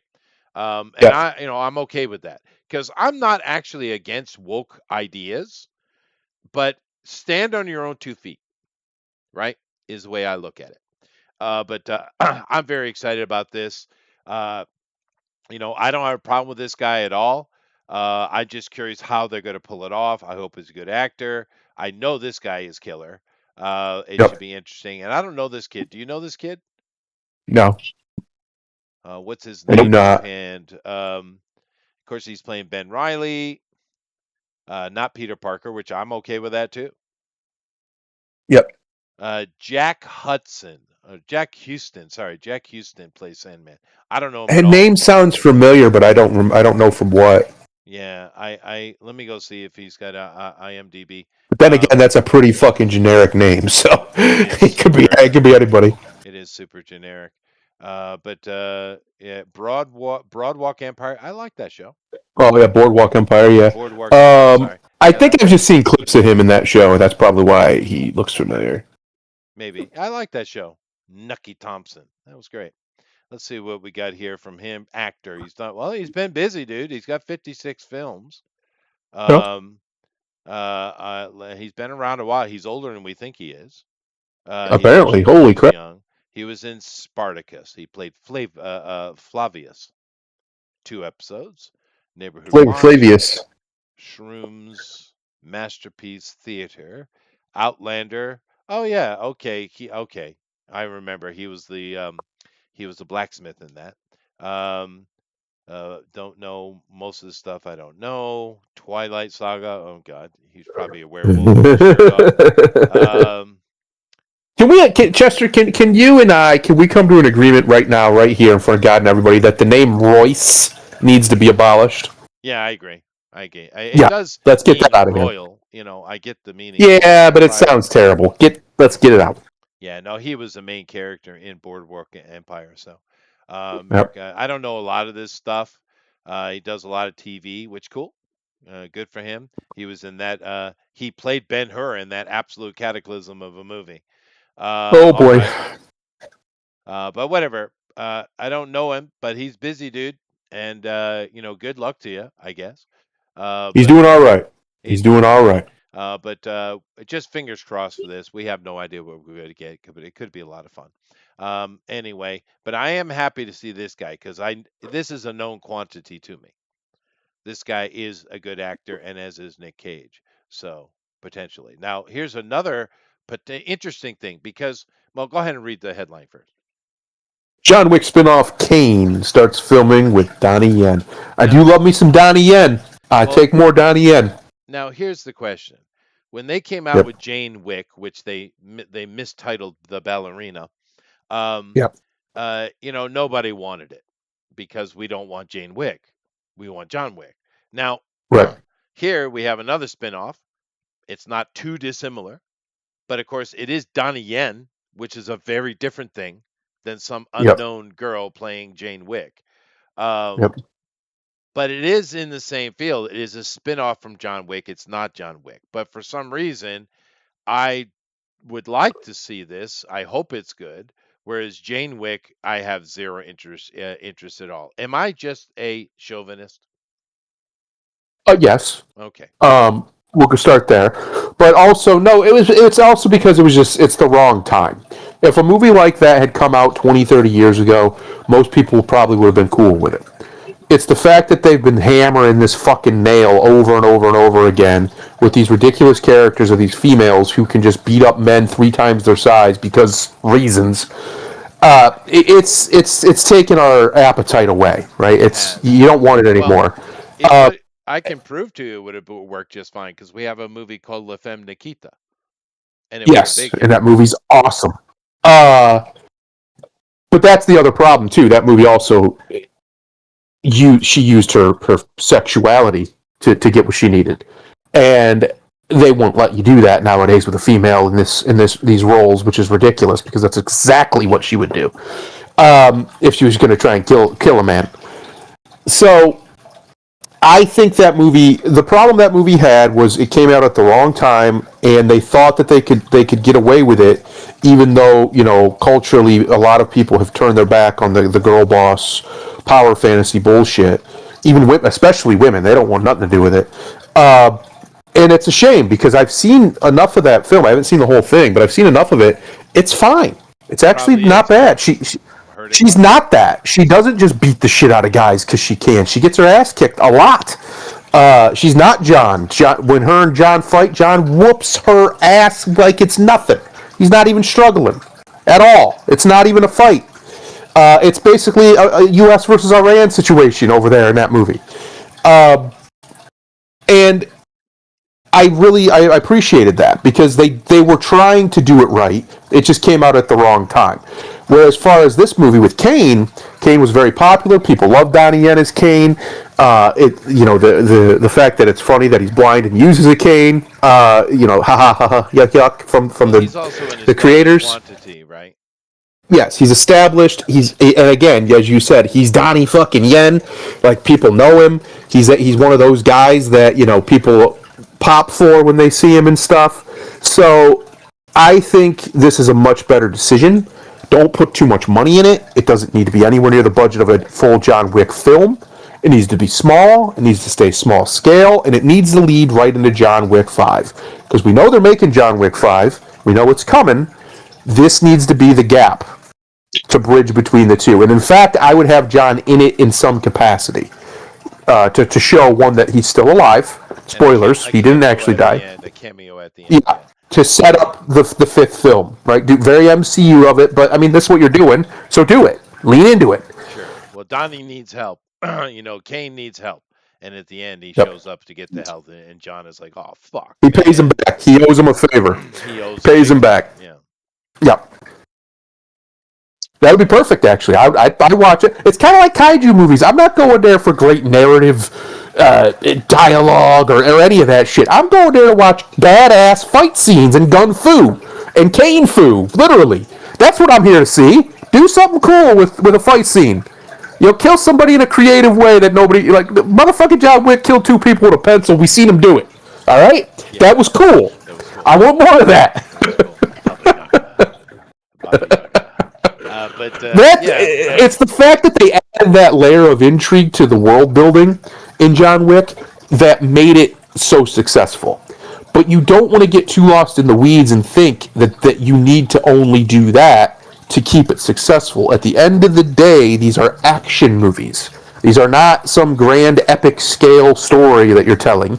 These are action movies, and they need to focus on the action. Imagine if the Dirty Harry movies back in the day took a detour on a side character for half the movie and tried to world build in Dirty Harry. Like, what are we doing? Nobody wants this. We want to watch Dirty Harry kill people. That's what we're here to see. Kill bad guys. Yeah. Make my day, punk. Yeah. I agree 100%. I would definitely watch this. And The Ballerina, to be fair, is on a list because I should watch it because people said, well, actually, it's not bad. It just doesn't interest me. It's not only that the marketing didn't really distinguish that, no, this is not Jane Wick, which they failed. One. Yep. Two, it's just the timing. People are sick and tired of put a chick in it and make her gay. We're so tired of it. If they were going to do this and try and introduce a new character and make her something, they shouldn't have just had John had a cameo or be a presence in the movie. He should have been a straight-up mentor. That's what they should have done. Sure. And then they could have still called it John Wick call it John Wick Ballerina, and make it a prequel of him training his apprentice, who happens to be a girl, who was one of the dancers from his family that raised him and trained him. Maybe he's even forced to do it, and along the Yeah. ways he has a begrudging appreciation for it. That would be a great little storyline too. Yes, that could work. That could work well. You could have even had it be she's related to his dead wife. Tie that in if you wanted to somehow. Maybe it was a promise he made to her. That's why he's doing it. Anything. Like, there's a million ways you could have made it make sense and kept him around and in the narrative and not the focus, just as I've said this for years, ever since the fourth movie, really ever since the second movie, or I'm sorry, whenever it was they introduced the Elder, I think the third movie, that's what John should have ended up being. That was the way out. Yeah. He should have become the Elder. 100%. I agree. Become the actual Baba Yaga, a genuine. Maybe that's where they're going to go in the end, because Hopefully. they do seem to listen to the fans in this group of filmmakers. They do seem to listen. Yep. So Yep. maybe that's exactly what we're going to get in the fifth one. Now, I have no trouble with them wrapping it up. I have no trouble number 4 being the last one. It's just a lot of us is like, well, this promise of John dying, it's like, it's not Breaking Bad, dude. What are you talking about? We don't want John dead. We want John alive. We want John at peace, is what we want.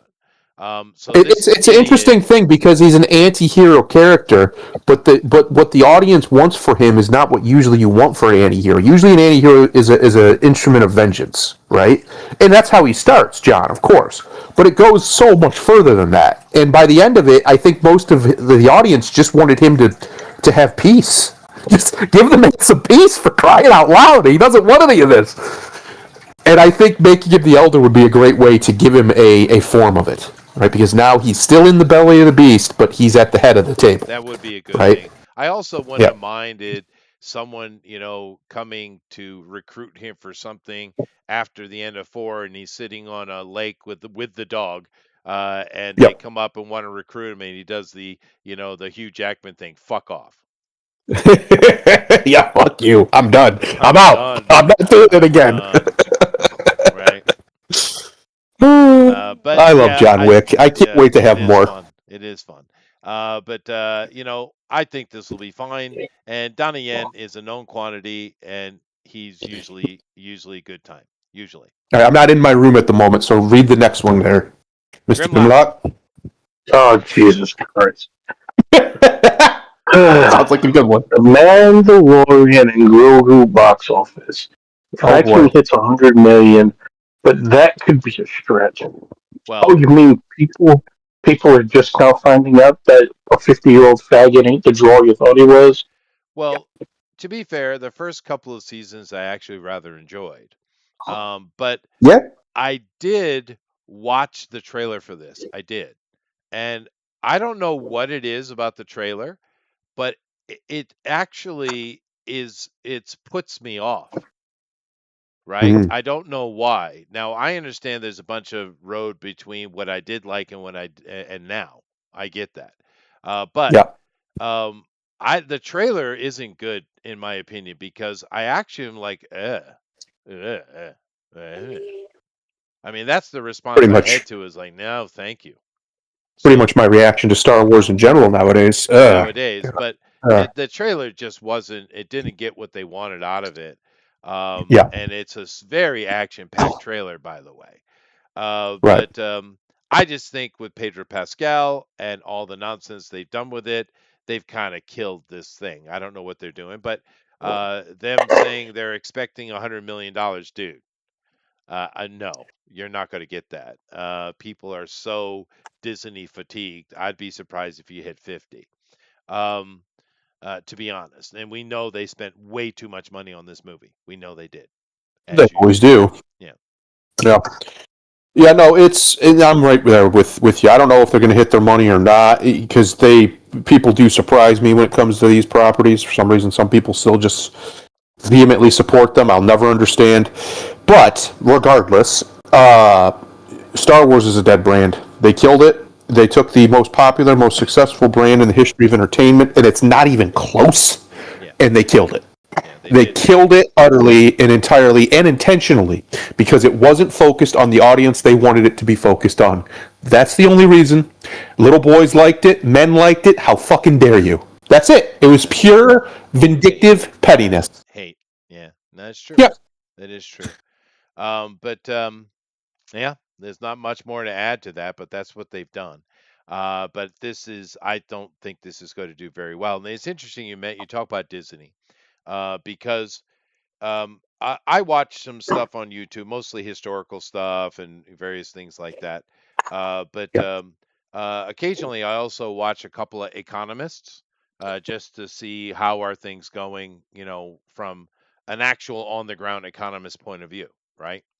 Um, and there is one guy I watch, and he covers a lot of things that are you would consider mundane, actual normal people's lives and how money is being used.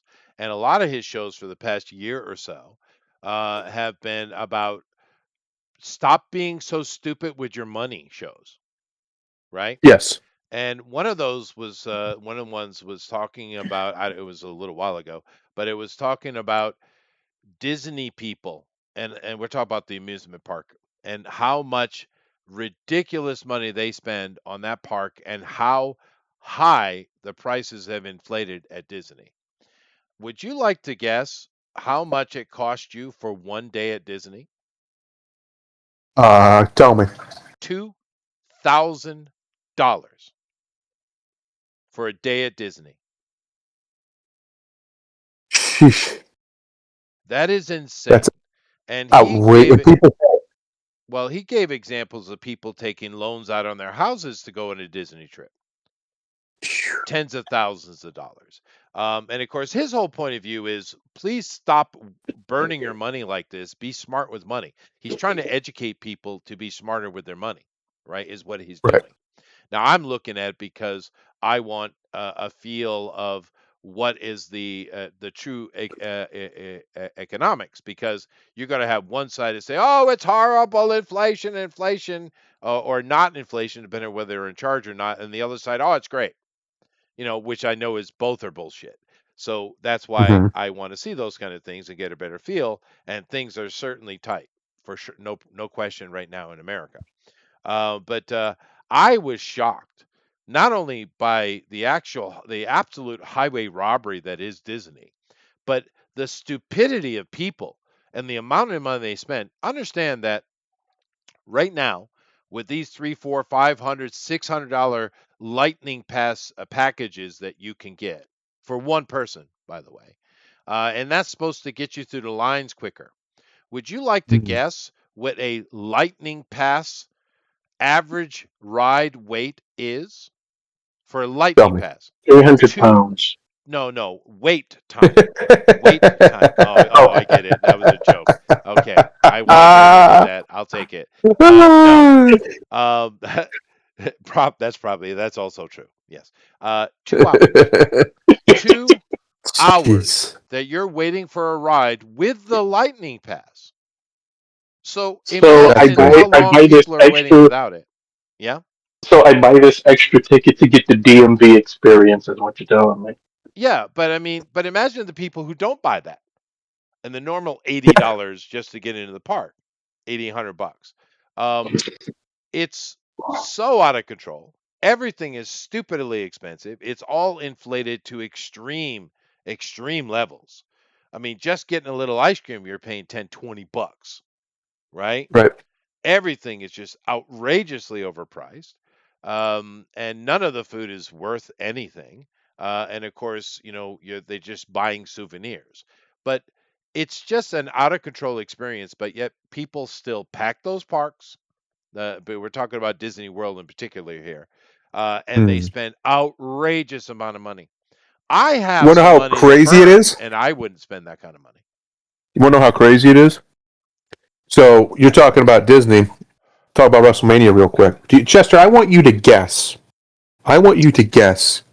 What the starting price for the 2-day combo, because WrestleMania is over 2 days now, right? They do 2 nights. Right. What the starting price before fees, which is where they really get you, is for WrestleMania tickets. Not good tickets, just get in the building tickets Well, when I for was a two kid, it days. was like 20, $30. But now, Yeah. based on my understanding of what the NFL is doing, 2 or 3 thousand.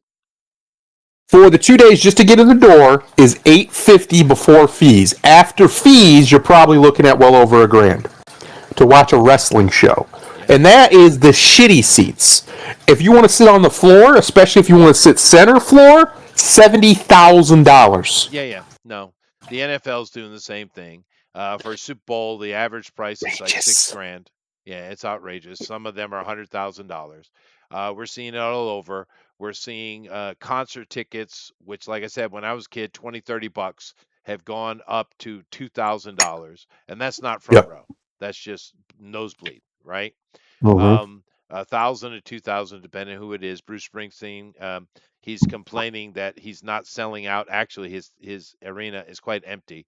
But it's like, well, one, you're a dumbass. Because the tickets are too fucking high. Keep your. I That's mean, right. But you're charging $2,000 a ticket, dude. Yep. I mean, come on. Yep. Read the room, man. it's, Cut that especially down a tenth, and you'll fill that stadium up.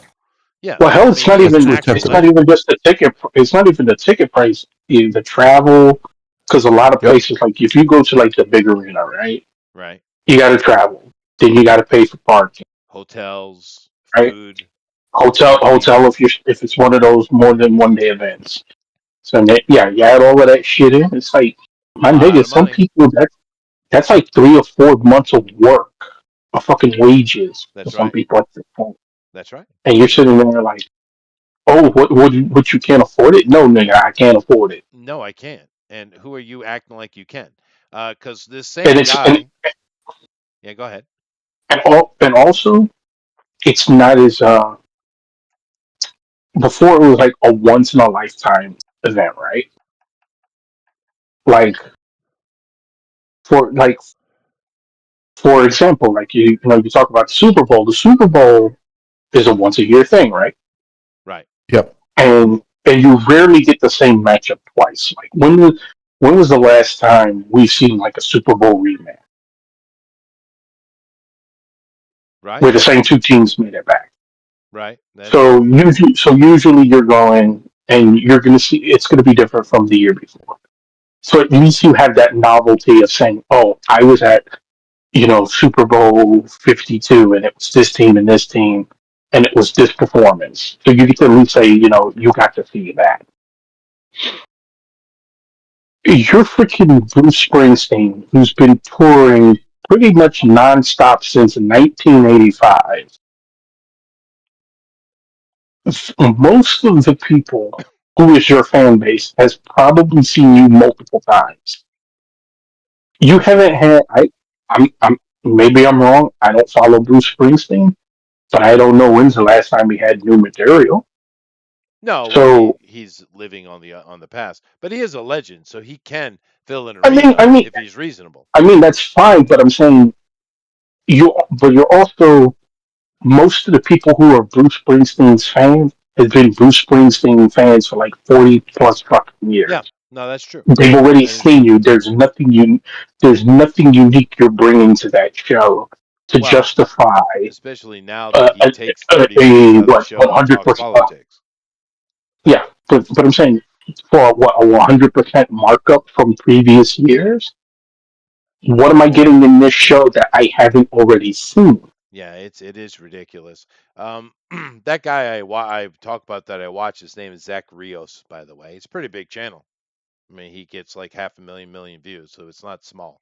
But he does talk Yeah, about he talks about economics. But and of course he covered the situation with concert costs and things as well. But yeah, no, I mean, but and of course Bruce has also hurt himself. Now he's always been political. Let's be fair, right? One of the reasons why I wasn't a big Bruce Springsteen fan, to be honest, I was kind of a little young when he was really hitting. That's part of it. But the other thing is, he's always been political, and I'm just not interested in it. Now, I'm not going to sit here and say that other musicians aren't. I mean, and Metallica is certainly not my favorite, but I've seen them a couple times in concert, and they are very popular, and they're very political too. But their Not politics really. is their politics is more about life, not politicians or governments, right? They're talking about sorrow and loss Yeah, and things like this, which is heavy metal tend to do that. But then again, some of the best storytellers alive today in music are heavy metal, right? As far as yeah. storytellers, country music used to be, but it's kind of gone pop on us. But but anyway, it's not just him. There was who is that little the little gay boy from One Direction? What's his name? I couldn't tell you. One of Gay uh, Boy works. well, yeah, I can't remember his name. Is You just described half the pop artists today. I think his name's like Harry or something. But Harry Styles. Styles, that's it. That gay Yeah. boy. That's Um, who that guy is. Huh. he's from One Direction. He's the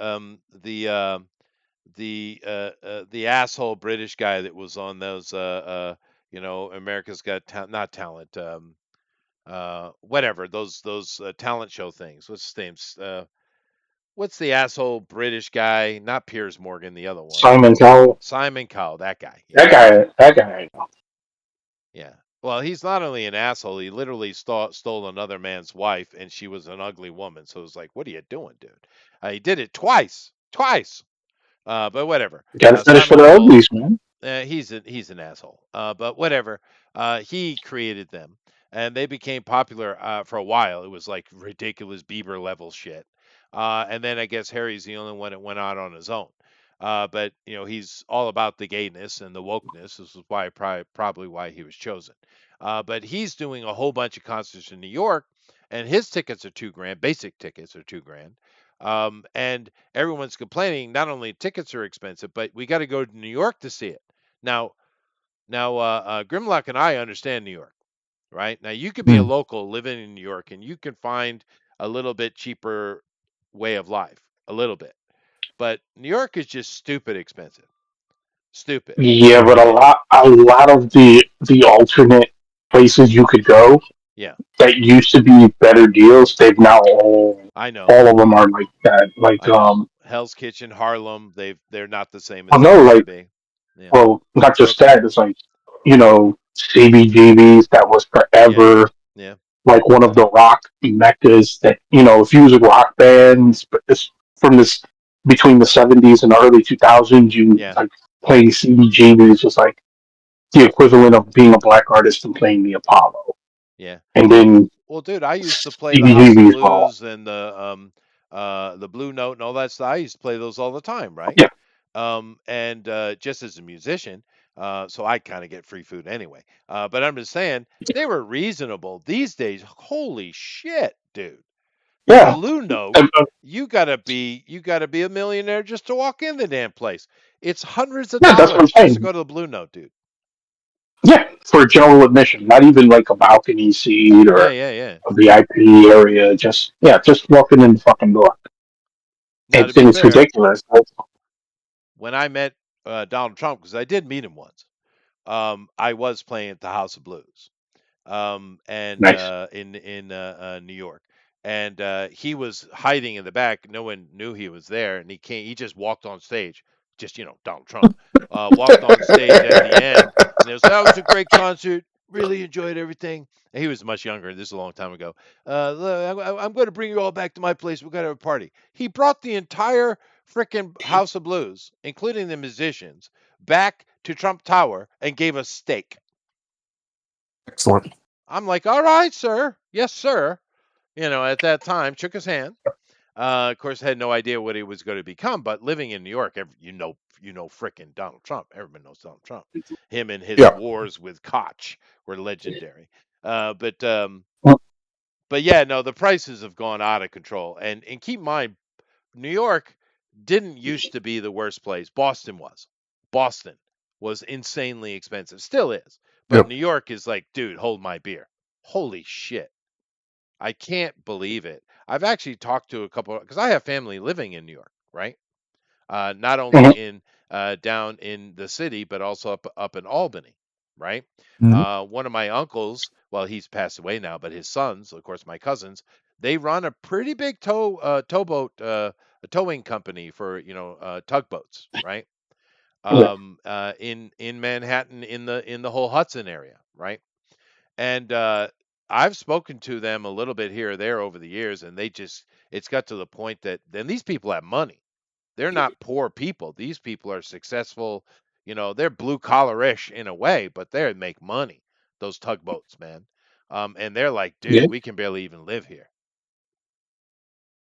So you got people making money from a private owned company, a big one, right? That is working every day. I don't care what COVID or what other nonsense you got. Those tugboats are moving. They're moving, right? And they're struggling. Oh, that's not good, dude. That's not good. Yeah. My other cousin, No good. his family, who runs that big some kind of clothing business in New York. Of course, his daughter is quite famous, right? My cousin, uh, but uh, but they're struggling too. So you have families that have been in New York for centuries that have big businesses. It's not like they're just working at the convenience store. These are businesses, and they're having trouble. And now you got this Mamdani Jagoff coming in. Man, New York is fucked. it is sadly. It's the 70s all over again, Chester, in New York City. It's going to be piles of garbage. It's going to be It flooded with already random is. people. It Yep. already is. Remember, people forget. See, I've never even been to New York City. I've never really wanted to be. It doesn't appeal to me. It's too many people. It's all cramped. I'm good on that. But regardless, people forget that New York has done this before. This is not the first time a Marxist has been in charge of that city. And what happened last time is it ended up being an absolute literal shithole with a rat problem and everything else, all because they diverted all the funds that they could to public works bullshit and away from, basic maintenance, taking care of the city. Even if you go back to the 5 Points era, things were bullshit, right? Yeah. That has run in the spirit of New York City for a very long time. There's always these liberal people and their liberal ideas, right? Yep. John Wilkes Booth, of course, an infamous American. He was part of the whole theater culture in Manhattan, in New York City. And of Yep. course, they were the ones in the North making the biggest noise about everything, right? Particularly when it came to fighting. They didn't stand with the Republicans and their fight. They were quite the opposite. But they've always been like that. And the 5 Points era was horrible. I mean, so much so that they still teach it in school. I'm assuming you're a bit younger than me, but I'm assuming when you were a kid, they did teach about 5 Points, didn't they? I don't remember. Well, that was bad. It was Oh, when wow. the Irish were flooding in, right?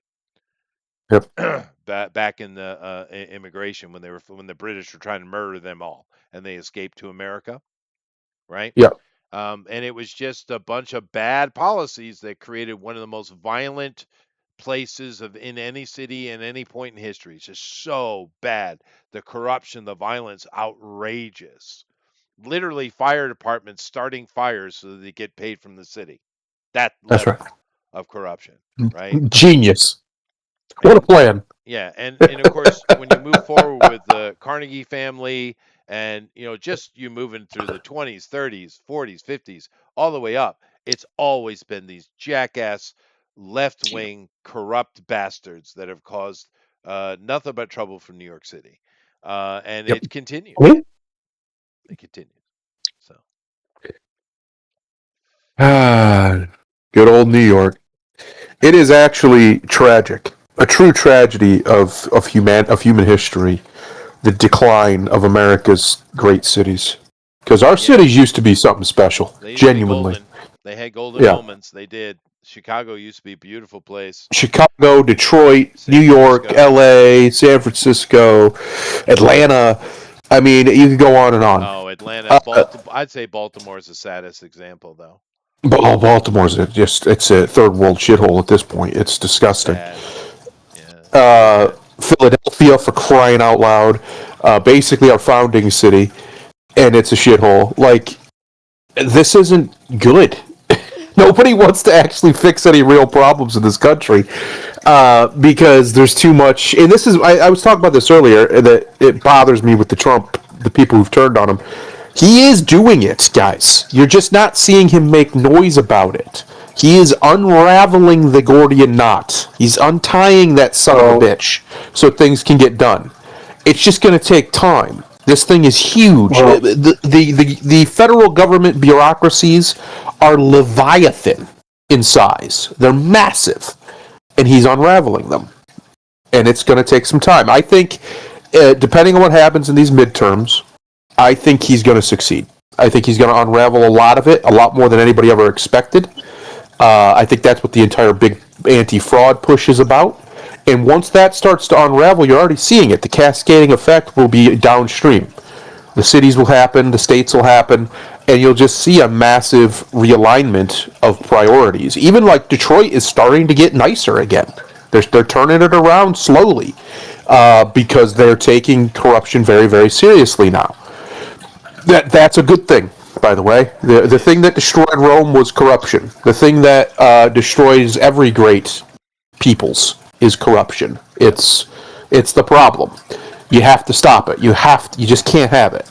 And you have to ferret it out and get rid of it. And that's what Trump has been trying to do in the deep state. But again, because people don't see big grand things where he closes whole departments all at once and that like they want their big grand moment so they can point and go rah rah rah. They think he's not doing anything, but all of the data shows he absolutely is. that's the instant gratification world we are in. Yeah. We didn't get it yesterday; it didn't happen. Yep. Yeah. Well, that guy, that economist I was talking about, he's always on the trouble with instant gratification because he's Yep. legitimately trying to get people to spend their money more wisely, to be more efficient, is his point. But yeah, this instant gratification culture is really not good. And I'm very glad I didn't grow up in that because I most certainly didn't grow up in that. Patience is the name of the game from where I come from. Well, we're now going on 2 generations of people who haven't. Yeah, no, I know. 3 really. So it's Yeah. not really because I would say Well, Alpha. millennials. Well, yeah, Alpha, but I mean, Alpha came after the millennials, so they're 2 in. Yeah. No, I know. I agree. And but it's not a good thing. And of course, it'll all work itself out. It always does. It's just how much pain and blood will there be to get there? That's the problem, right? But anyway, let me go and continue here because I had a couple of things I wanted to do. And now we talked about this a little last week. Not last week. Well, last week, but it was on the art show, not here because I was in Korea. But uh, Mhm. people are going on about the Clayface trailer, Little and teaser. little teaser, and of course James Gunn is like, no, no, no, it is a horror, but it fits in perfectly. Once again, I don't care what James Gunn has to say. So what I thought we'd do is just watch the trailer. How about that? I like that. It's Sure. good. I liked it. Yeah, so let's just do I that. actually have not watched this. Yeah, so let's go ahead and watch it. Now, I'm going to get hit for it, but what's new? All right, so let's watch it. All right. And is there no vol? Oh, here it is.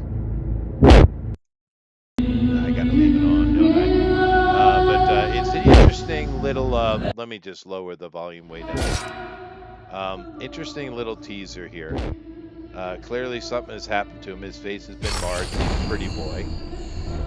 And it's created something Harvey Dentish in him, I guess. I guess they're going Harvey Dent with him. And A little bit, seems, yeah. tries to heal it, and he supernaturalizes himself.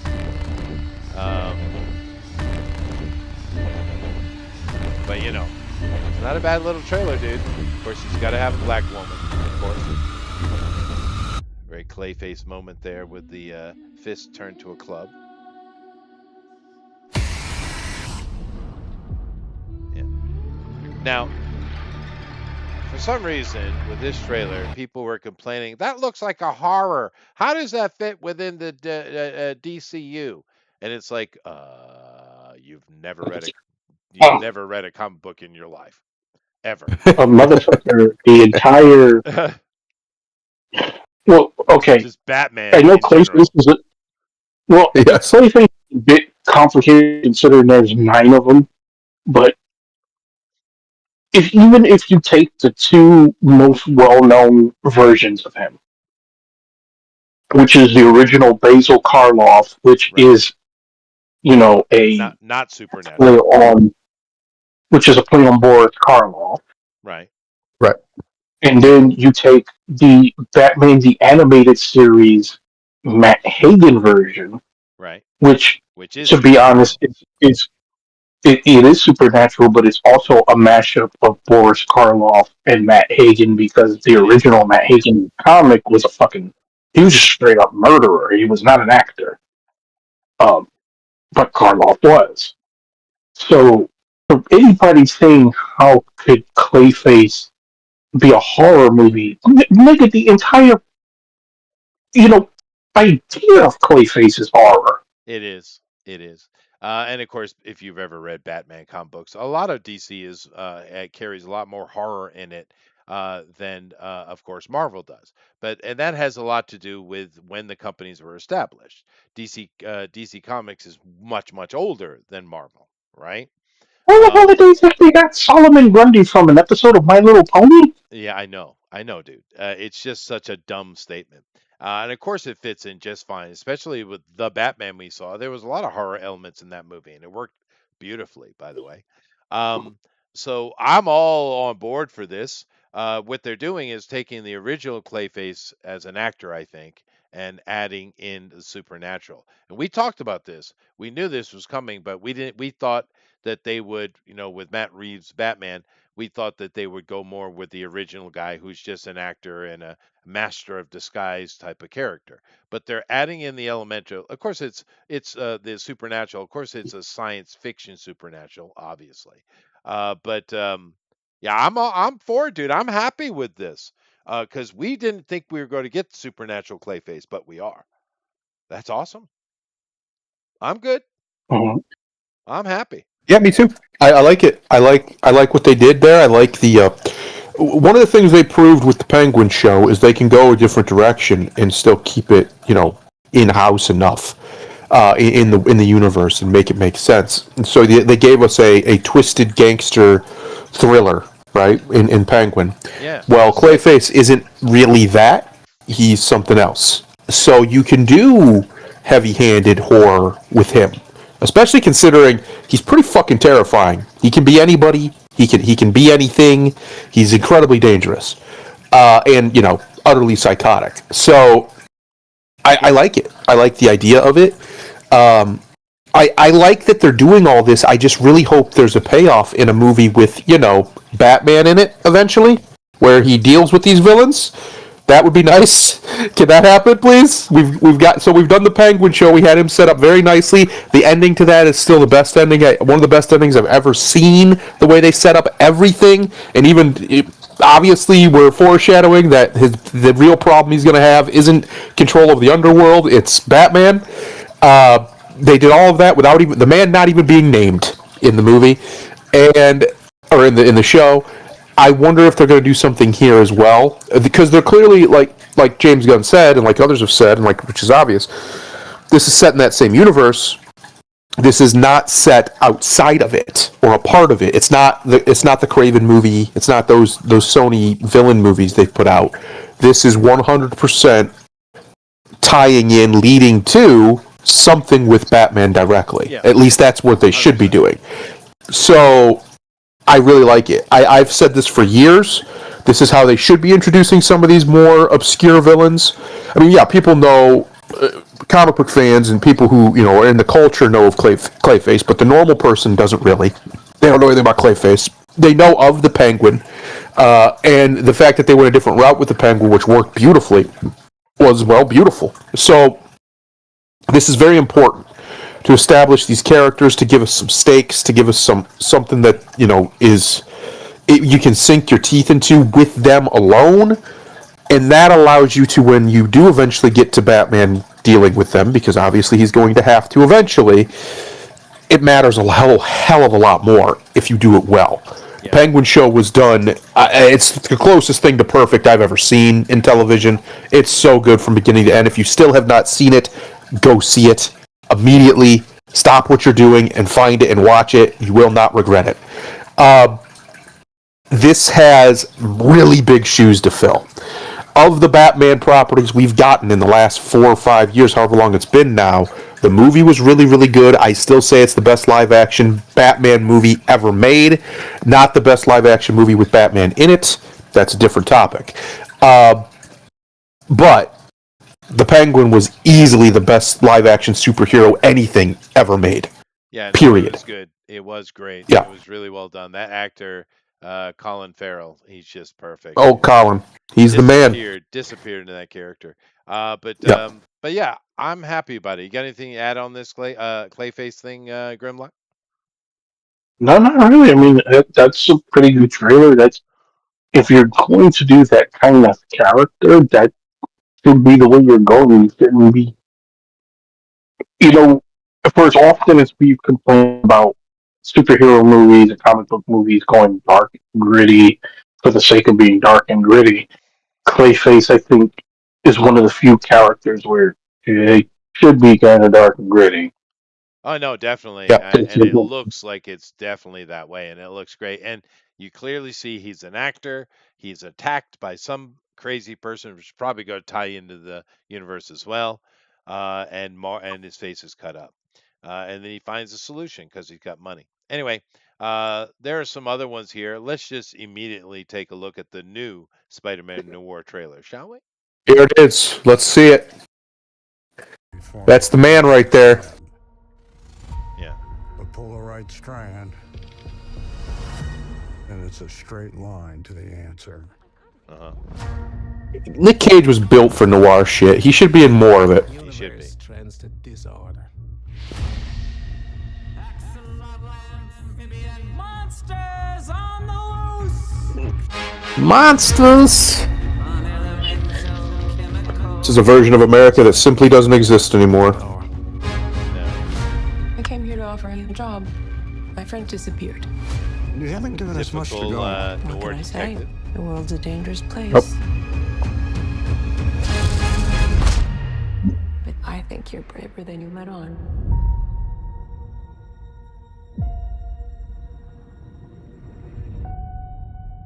Got me growing six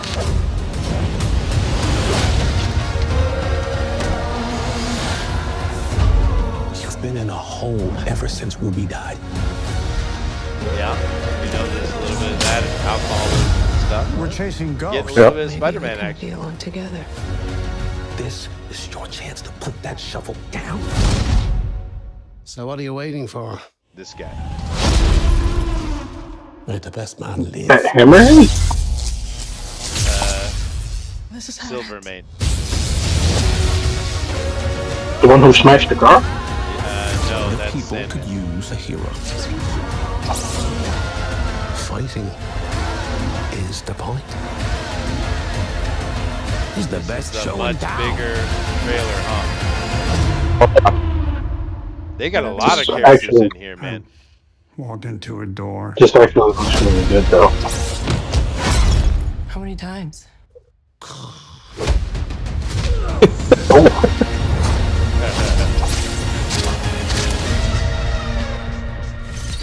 This could be amazing. Now they're doing both This actually- in true color and Well, black and that's white. new. I'm definitely watching this in black and white. It sounds crazy. Yeah, I'm watching that. But what it is making me do, it makes me want to break out my 360 to play Spider-Man Shattered Dimensions. Oh Uh-huh. yeah, that was a good game, dude. That was a good game. Man, the Spider-Man games were so good back then. They just were. They were. And Now- and then Noir was one of my favorites in that no, game. I love the comic book for sure. Now there are a bunch of movies here that we could watch. I watched the Coyote versus Acme. I'm not interested in that at all. At all. That actually No? looked pretty good. I You didn't like that? I didn't like it. That didn't give you Roger I- Rabbit vibes? I watched No. I watched that trailer and I said, "What the fuck was Warner Brothers sitting on that for 3 years for?" Yeah. Yeah. Well, I didn't get that feel, but that's cool. Evil Dead Burn teaser trailer was fun. It was a good little trailer. It didn't tell us anything, but it was a fun little trailer. So, uh, just looking at what we got here. I didn't get Roger Rabbit vibes from Coyote versus Acme, but what I got was like, because the premise is to me funny in and of itself, because we've been seeing Acme products just fuck people over for years, and in a modern world, that entire premise makes sense. There would be some does. ambulance chasing lawyer going up to the Coyote and going, "Hey, if you," I mean, I thought it looked fun. I thought it was fun. Like, And no, I'm not I don't. against it. It just didn't interest me. But the only other one here, of course, I could go look deeper, but I'm not going to. The only other one here that I'm very concerned about is live action Scooby Doo from I saw Netflix. I saw a picture. Everybody in there is white. So if that's your concern, No, I'm just concerned that it'll Wait, be go back any up good real at quick. all. Let's look at them. Let's judge these people harshly. Uh, all right. I think Daphne should be prettier. She's not ugly, but she should be prettier. He doesn't look like a stoner to me. And I know we're not supposed to say Shaggy's a stoner, but come on. He is. Shaggy's a stoner. And that guy doesn't really look like one to me. He looks too normal-ish. You know what I mean? Like, he doesn't have the vibe. Maybe his portrayal will be fine. Right? I'm just going off of purely aesthetic here. He doesn't look like it to me. The rest look fine, though. Honestly, I think they look good. It'll really depend on our boy, on the dog, the myth, the legend himself. Scooby, yeah. Now, to be fair, this girl playing Daphne, I saw a picture of her in costume, and Yep. she's actually very unattractive. This photo makes her look a lot better than she actually is. Well, that's a shame. It is a shame. But the fact that they all look kind of right, awesome. But Yep. I just don't trust Netflix with anything, Grimlock. No. If this was I Amazon, I'd look. be like, well, 50-50, right? Yeah, because ain't exactly. I'm not giving them no passes either. Even though that last trailer, excellent. For what? Yeah, Netflix. Yeah, for Spider Noir, that was excellent. It was, yeah. But no, look, anybody should have concern about anything coming out of Netflix because Netflix. We've already said it. They can't help themselves. They'll find a way to fuck this up. They will, and keep in mind that this is early, so Scooby's going to be a puppy. He's not going to be a full-grown Great Dane. He's going to be a puppy. Well, nobody wants that. Well, Why do they do it? Why would you shoot yourself in the foot? Nobody likes Scrappy Doo. Nobody likes him. If you're gonna go the pup named Scooby Doo route, it needs to be kitty as hell. Yeah. And this lady, Maggie Della Paz, is the one who is doing it. And I don't know anything. Let's go see what she's made. Probably nothing. But let's just check it here.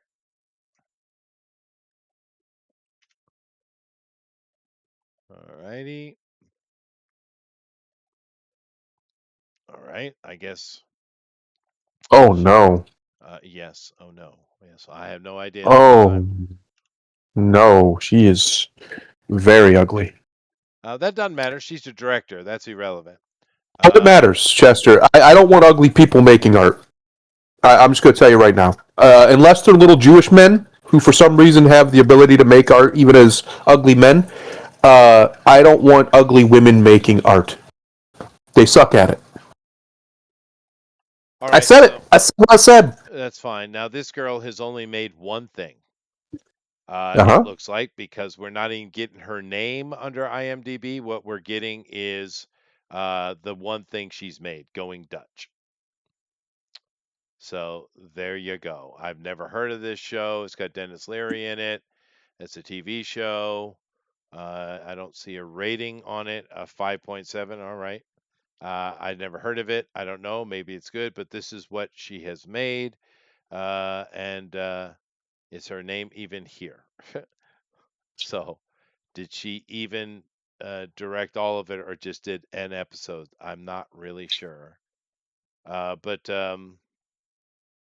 There's so much shit out there that I've never heard of that it looks completely uninteresting that they put out as television shows now. yeah. Because all these streaming services, like this just sounds no. Just no, I'm not interested at all.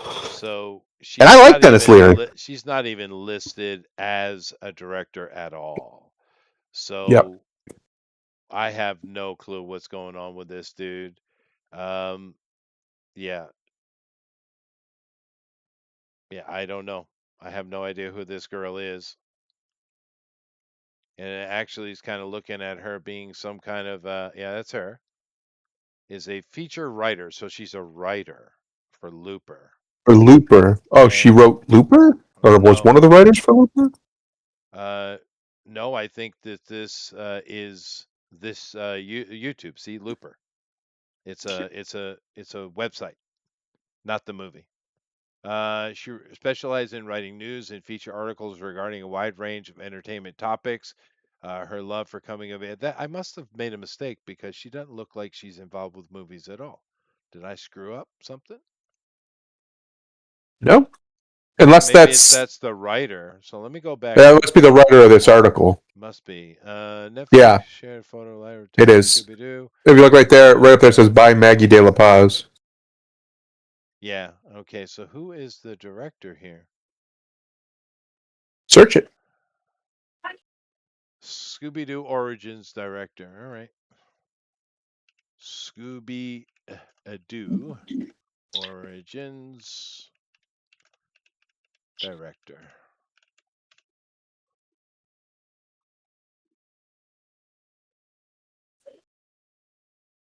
So Scooby is being going to be CGI. So it's created by Josh Applebaum and Scott Rosenberg. Okay. Doesn't say they're the ones directing. I've heard their names before, but whatever. Doesn't matter. I'm terrified. Is there anything else here you want to look at? I don't know. Nothing Not particularly. particularly interesting. Doesn't mean there might be some into the Vampire Lestat season 3. I didn't even know it was season 1. All right. I think a lot of people are hoping Evil Dead Burn is good. And Coyote versus Acme Alive, seen a lot of love for it. Devil May Cry, interesting. Season 2, didn't even know there was season 1. Let's see, Mother Mary, Citadel 2. Don't think that did well. Citadel 1. Why are we getting the second one? Hokum, I've heard some talk about. Super Troopers 3. Really? Really? Okay. Yep. There it is. Which one? Street Fighter. Right there. Yeah, Street Fighter, baby. Yep. It looks so good. Did you see the new trailer, Chester? I did. Yeah, it looks fun. Oh, it's so good, bro. Jack Ryan, that's always easy. Oh, Chester, I don't think I told you. I saw the new Super Mario movie. I saw it last weekend. I didn't get a chance to tell you because we didn't do it. How was that? Yeah. How was that? The first one's better. Okay. But it's still fine. It's still a good time. I recommend it. The problem this one has is it really wants you to care about Peach. And that's not an issue necessarily. It's just the relationship they're trying to get you to care about isn't really anything. Not really fleshed out or anything. So it's hard for you to get like the same... Because at the end of the first one, they have that big wholesome moment where Luigi saves his brother. And, it's just... And then they just kick Bowser's ass. Together. And that's good. That feels good. That feels right. That feels like Super Mario Brothers, right? Sure. They kind of try to do the same thing here with Peach and her sister, but it just doesn't land for me because I don't care about those characters enough. You haven't given me a reason to. And not those characters necessarily individually, together as sisters. Like, you haven't given me that. You haven't shown me their connection, which the first movie does very, very well with Mario and Luigi, right? Shows their dynamic, their connection. And I just think that was where it kind of fell off. And that's a shame. No, it's Peach and Rosalina. Oh, right. Yeah. It's just, I don't know. It's not a bad film. Like I said, I feel they do. But remember what I said. Remember the week before I had said I really hope this leads to like maybe making a Star Fox movie? Star Fox is in it. So and apparently there's a credit scene about him trying to go back to his universe because he got sucked into theirs. Right. And I think we're getting a Star Fox movie. Is my point, and I'm very excited. I'd be happy with that. Yeah. Did they put anything more on Mario and Peach being an item, or did they just stay far away from that? That is a plot point, but it never gets developed. So it's clearly something they're gonna, develop slow. Right. So basically, Luigi's kind of teasing him a little bit because he likes Peach and blah blah blah blah, and he's why don't you go ask her out? But it never really gets taken off, right? They don't really. It just kind of gets mentioned, and then they move on to other stuff. So at the end, she gives him a kiss on the cheek, and that makes him very very happy. And he gets the kite pickup, and then flies and puts a flag on top of the new castle. So Mario. that's about it. Yeah, that's about it. Cool. All right. Well, that's good to hear. But most people are saying the same thing. It wasn't as good as the first, but it was fun. So fair enough. And let's take a look here. Now, number one this week in Box Office Mojo is this Michael thing. It's made a little bit of money, about $100 million, which is probably they might be in the black already. I mean, because I doubt Lionsgate spent that much money on making this. I hear it's really good, and the fucking critics hate it, and I like that. I like it when the critics are angry. It makes me happy. Well, the two things I've heard about, I know for me visually, he doesn't look anything like Michael. However, the critics are like, this kid who's actually related to Michael somehow, actually does a great job in being Michael and singing. It's great. Yeah. All right. So, all right, cool. That's done.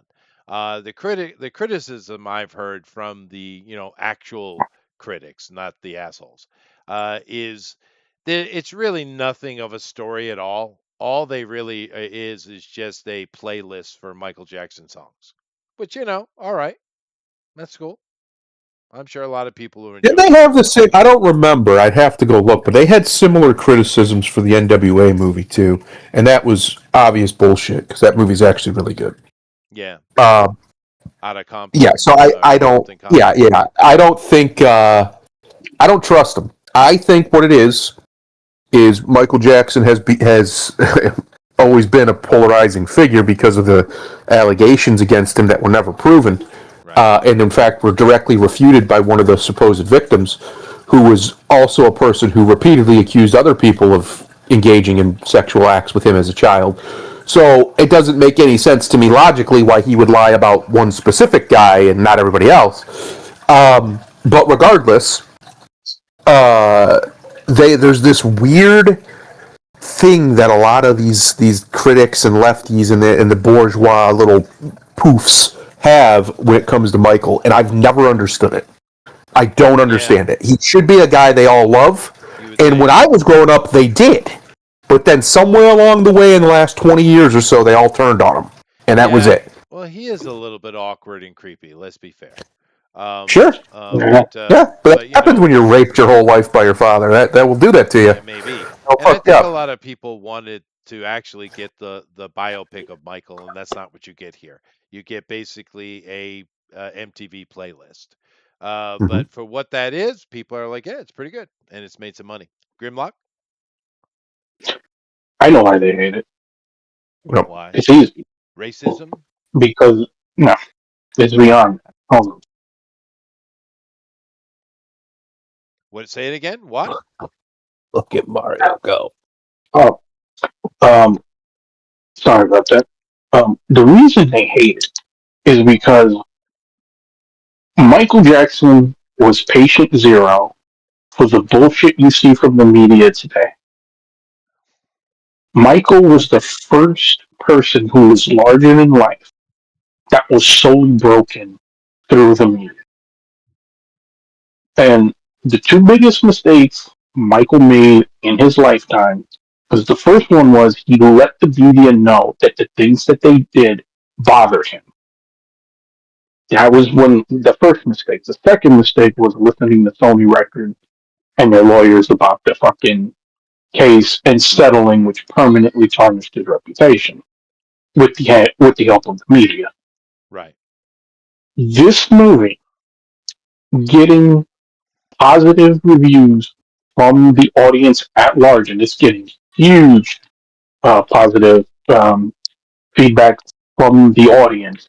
None of the so-called critics said anything nice about this movie, but the, No. the audience is giving it really high scores. And what that's showing them is your your weapon is broken and it's not getting fixed. Yep. The No, days of we've seen you, that. Yeah. the days of you making and breaking somebody just because you could, just for headlines, just to keep bullshit going, that shit's over with. It's And what and done. when and you can sit there and throw that out because I know you don't pay attention much on Twitter, but No. there was some media cocksucker talking about, oh, there's new disturbing allegations that Michael molested yet another person. It's like, yeah, right in time for a movie release. Sure. How Ain't that convenient. convenient? It's like Uh-huh. you haven't, like we haven't seen this before. Look, and I'm just gonna say this. I guess you could say this might be a bad analogy, but most of us here are video game players, and on many of my generation of video game players. And one key aspect of playing a video game is pattern recognition.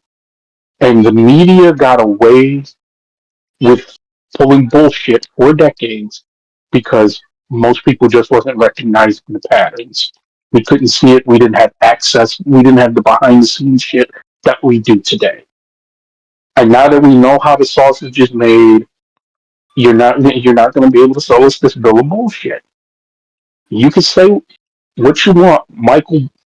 If the FBI couldn't bury Michael Jackson, what the fuck makes you think some bullshit article from BuzzFeed will? That's Yeah, true. That is true. I'm just kind of going and through here. There's not much that came out this week. But yeah. yeah, go ahead. Now, it's funny that you bring this up because I was reading. I was also reading Razorfist's review of the movie, and his complaints about the movie was that there was key aspects of Michael's life that was left out of the movie, like the relationship with Jermaine, because he said Jermaine is not in does not appear in the movie at all, which is kind of sad. But I kind of get it. They was kind of adversarial as they got older, and I know a good bit of that was spurred on something else that wasn't brought up in the movie of Jermaine marrying Barry Gordy's daughter, and because that kind of caused the rift, when in the '70s with the rest of the Jacksons leaving Motown to go to CBS, and Jermaine stayed, and that kind of caused the rift between the two of them. Sure. Um, he also mentioned that in the movie that Joe Jackson is basically Darth Vader. They take his villainy. They basically took his aspects of him and made it almost cartoonish. Yeah, I heard this as well. Yeah, no, it's not a biopic. Is the thing, and people. I think a lot of people wanted a true look at Michael's life, and they didn't give you that. Well, So most of the biopics aren't. I mean, let's be frank. Johnny Cash's wasn't. Elvis's wasn't. Um, Motley Elton Crue John's didn't shy wasn't. away, dude. Motley Crue gave you a straight up ugly look at their life, dude. It was great. Well, Motley Crue's been a fucking train wreck longer than they've been good. So, I mean, do they have a choice? Well, I know. I'm just saying that at least they were honest about it. Yeah, but most Motley Crue, it's kind of amazing they've lasted as long as they've had because I know more people who go to Motley Crue shows to talk about how bad the show is than who are actual fans of Motley Crue. Fair enough. I, it's kind of weird I saw them their 3 times in the longevity. '80s, though, dude. I did like me some Motley Crue back in the day. So I was I was I'll be honest, I was never a fan of them, but I understand they had their time in the '80s when the cocaine was good. They had their time and they did. they They took did. advantage. Well, I'll tell you what. At a Motley Crue concert, the girls are much prettier than at a Metallica concert. I'll tell you that. I know this from personal experience. So but Well, yeah, nonetheless, they was all on cocaine. The Metallica girls can fight. That's what I wanted. yeah, but everybody was on cocaine, dude. Let's be fair. It was the frickin' 80s. It was either Oh yeah, cocaine, that's what I said. marijuana, or LSD, right? It was one of the three, probably, and you often all of them together. You know, and a lot of people. For those of you who don't know, the crack, everyone went crack. That was a big '80s thing. All that is cocaine that you smoke instead of snort. That's it. Yeah, it's really nothing different. But nevertheless, don't do drugs, kids. But Don't do it. don't do it. So definitely Super Mario Brothers still making money. Hail Mary is still making money. And good for them. We do have some movies coming up that might be fun. We'll have to keep our eye on it, of course, and I we think will. Mario's going to hit 1.2, 1.3 billion is It where might. it's going to probably It get might. to. It might. And, 800 million is good work. yeah. And definitely check out Pragmata. It's a nice little game, dude. Good for Capcom. But other than that, Grimlock, you got a closing statement? Yes, in light of this Pragmata thing, Mhm. because all of these commie fucking cucks out here shitting on. Because to be honest, you didn't even bring up the worst take, but we could dive into that next week if you want to. It is not for somebody like a Hassan Piker to tell anybody what they should and shouldn't have in life. I think is sick, especially considering the life he came from. Yeah. For those who've actually played that game, because it wasn't just men, a lot of women too saw that and was somewhat, triggered positively by Diana. Sure. And if that game had that kind of positive effect on you to the point where you're looking at family life in a positive way, in a way that you wasn't maybe looking at it just 2 weeks before, then there ain't nothing wrong with that.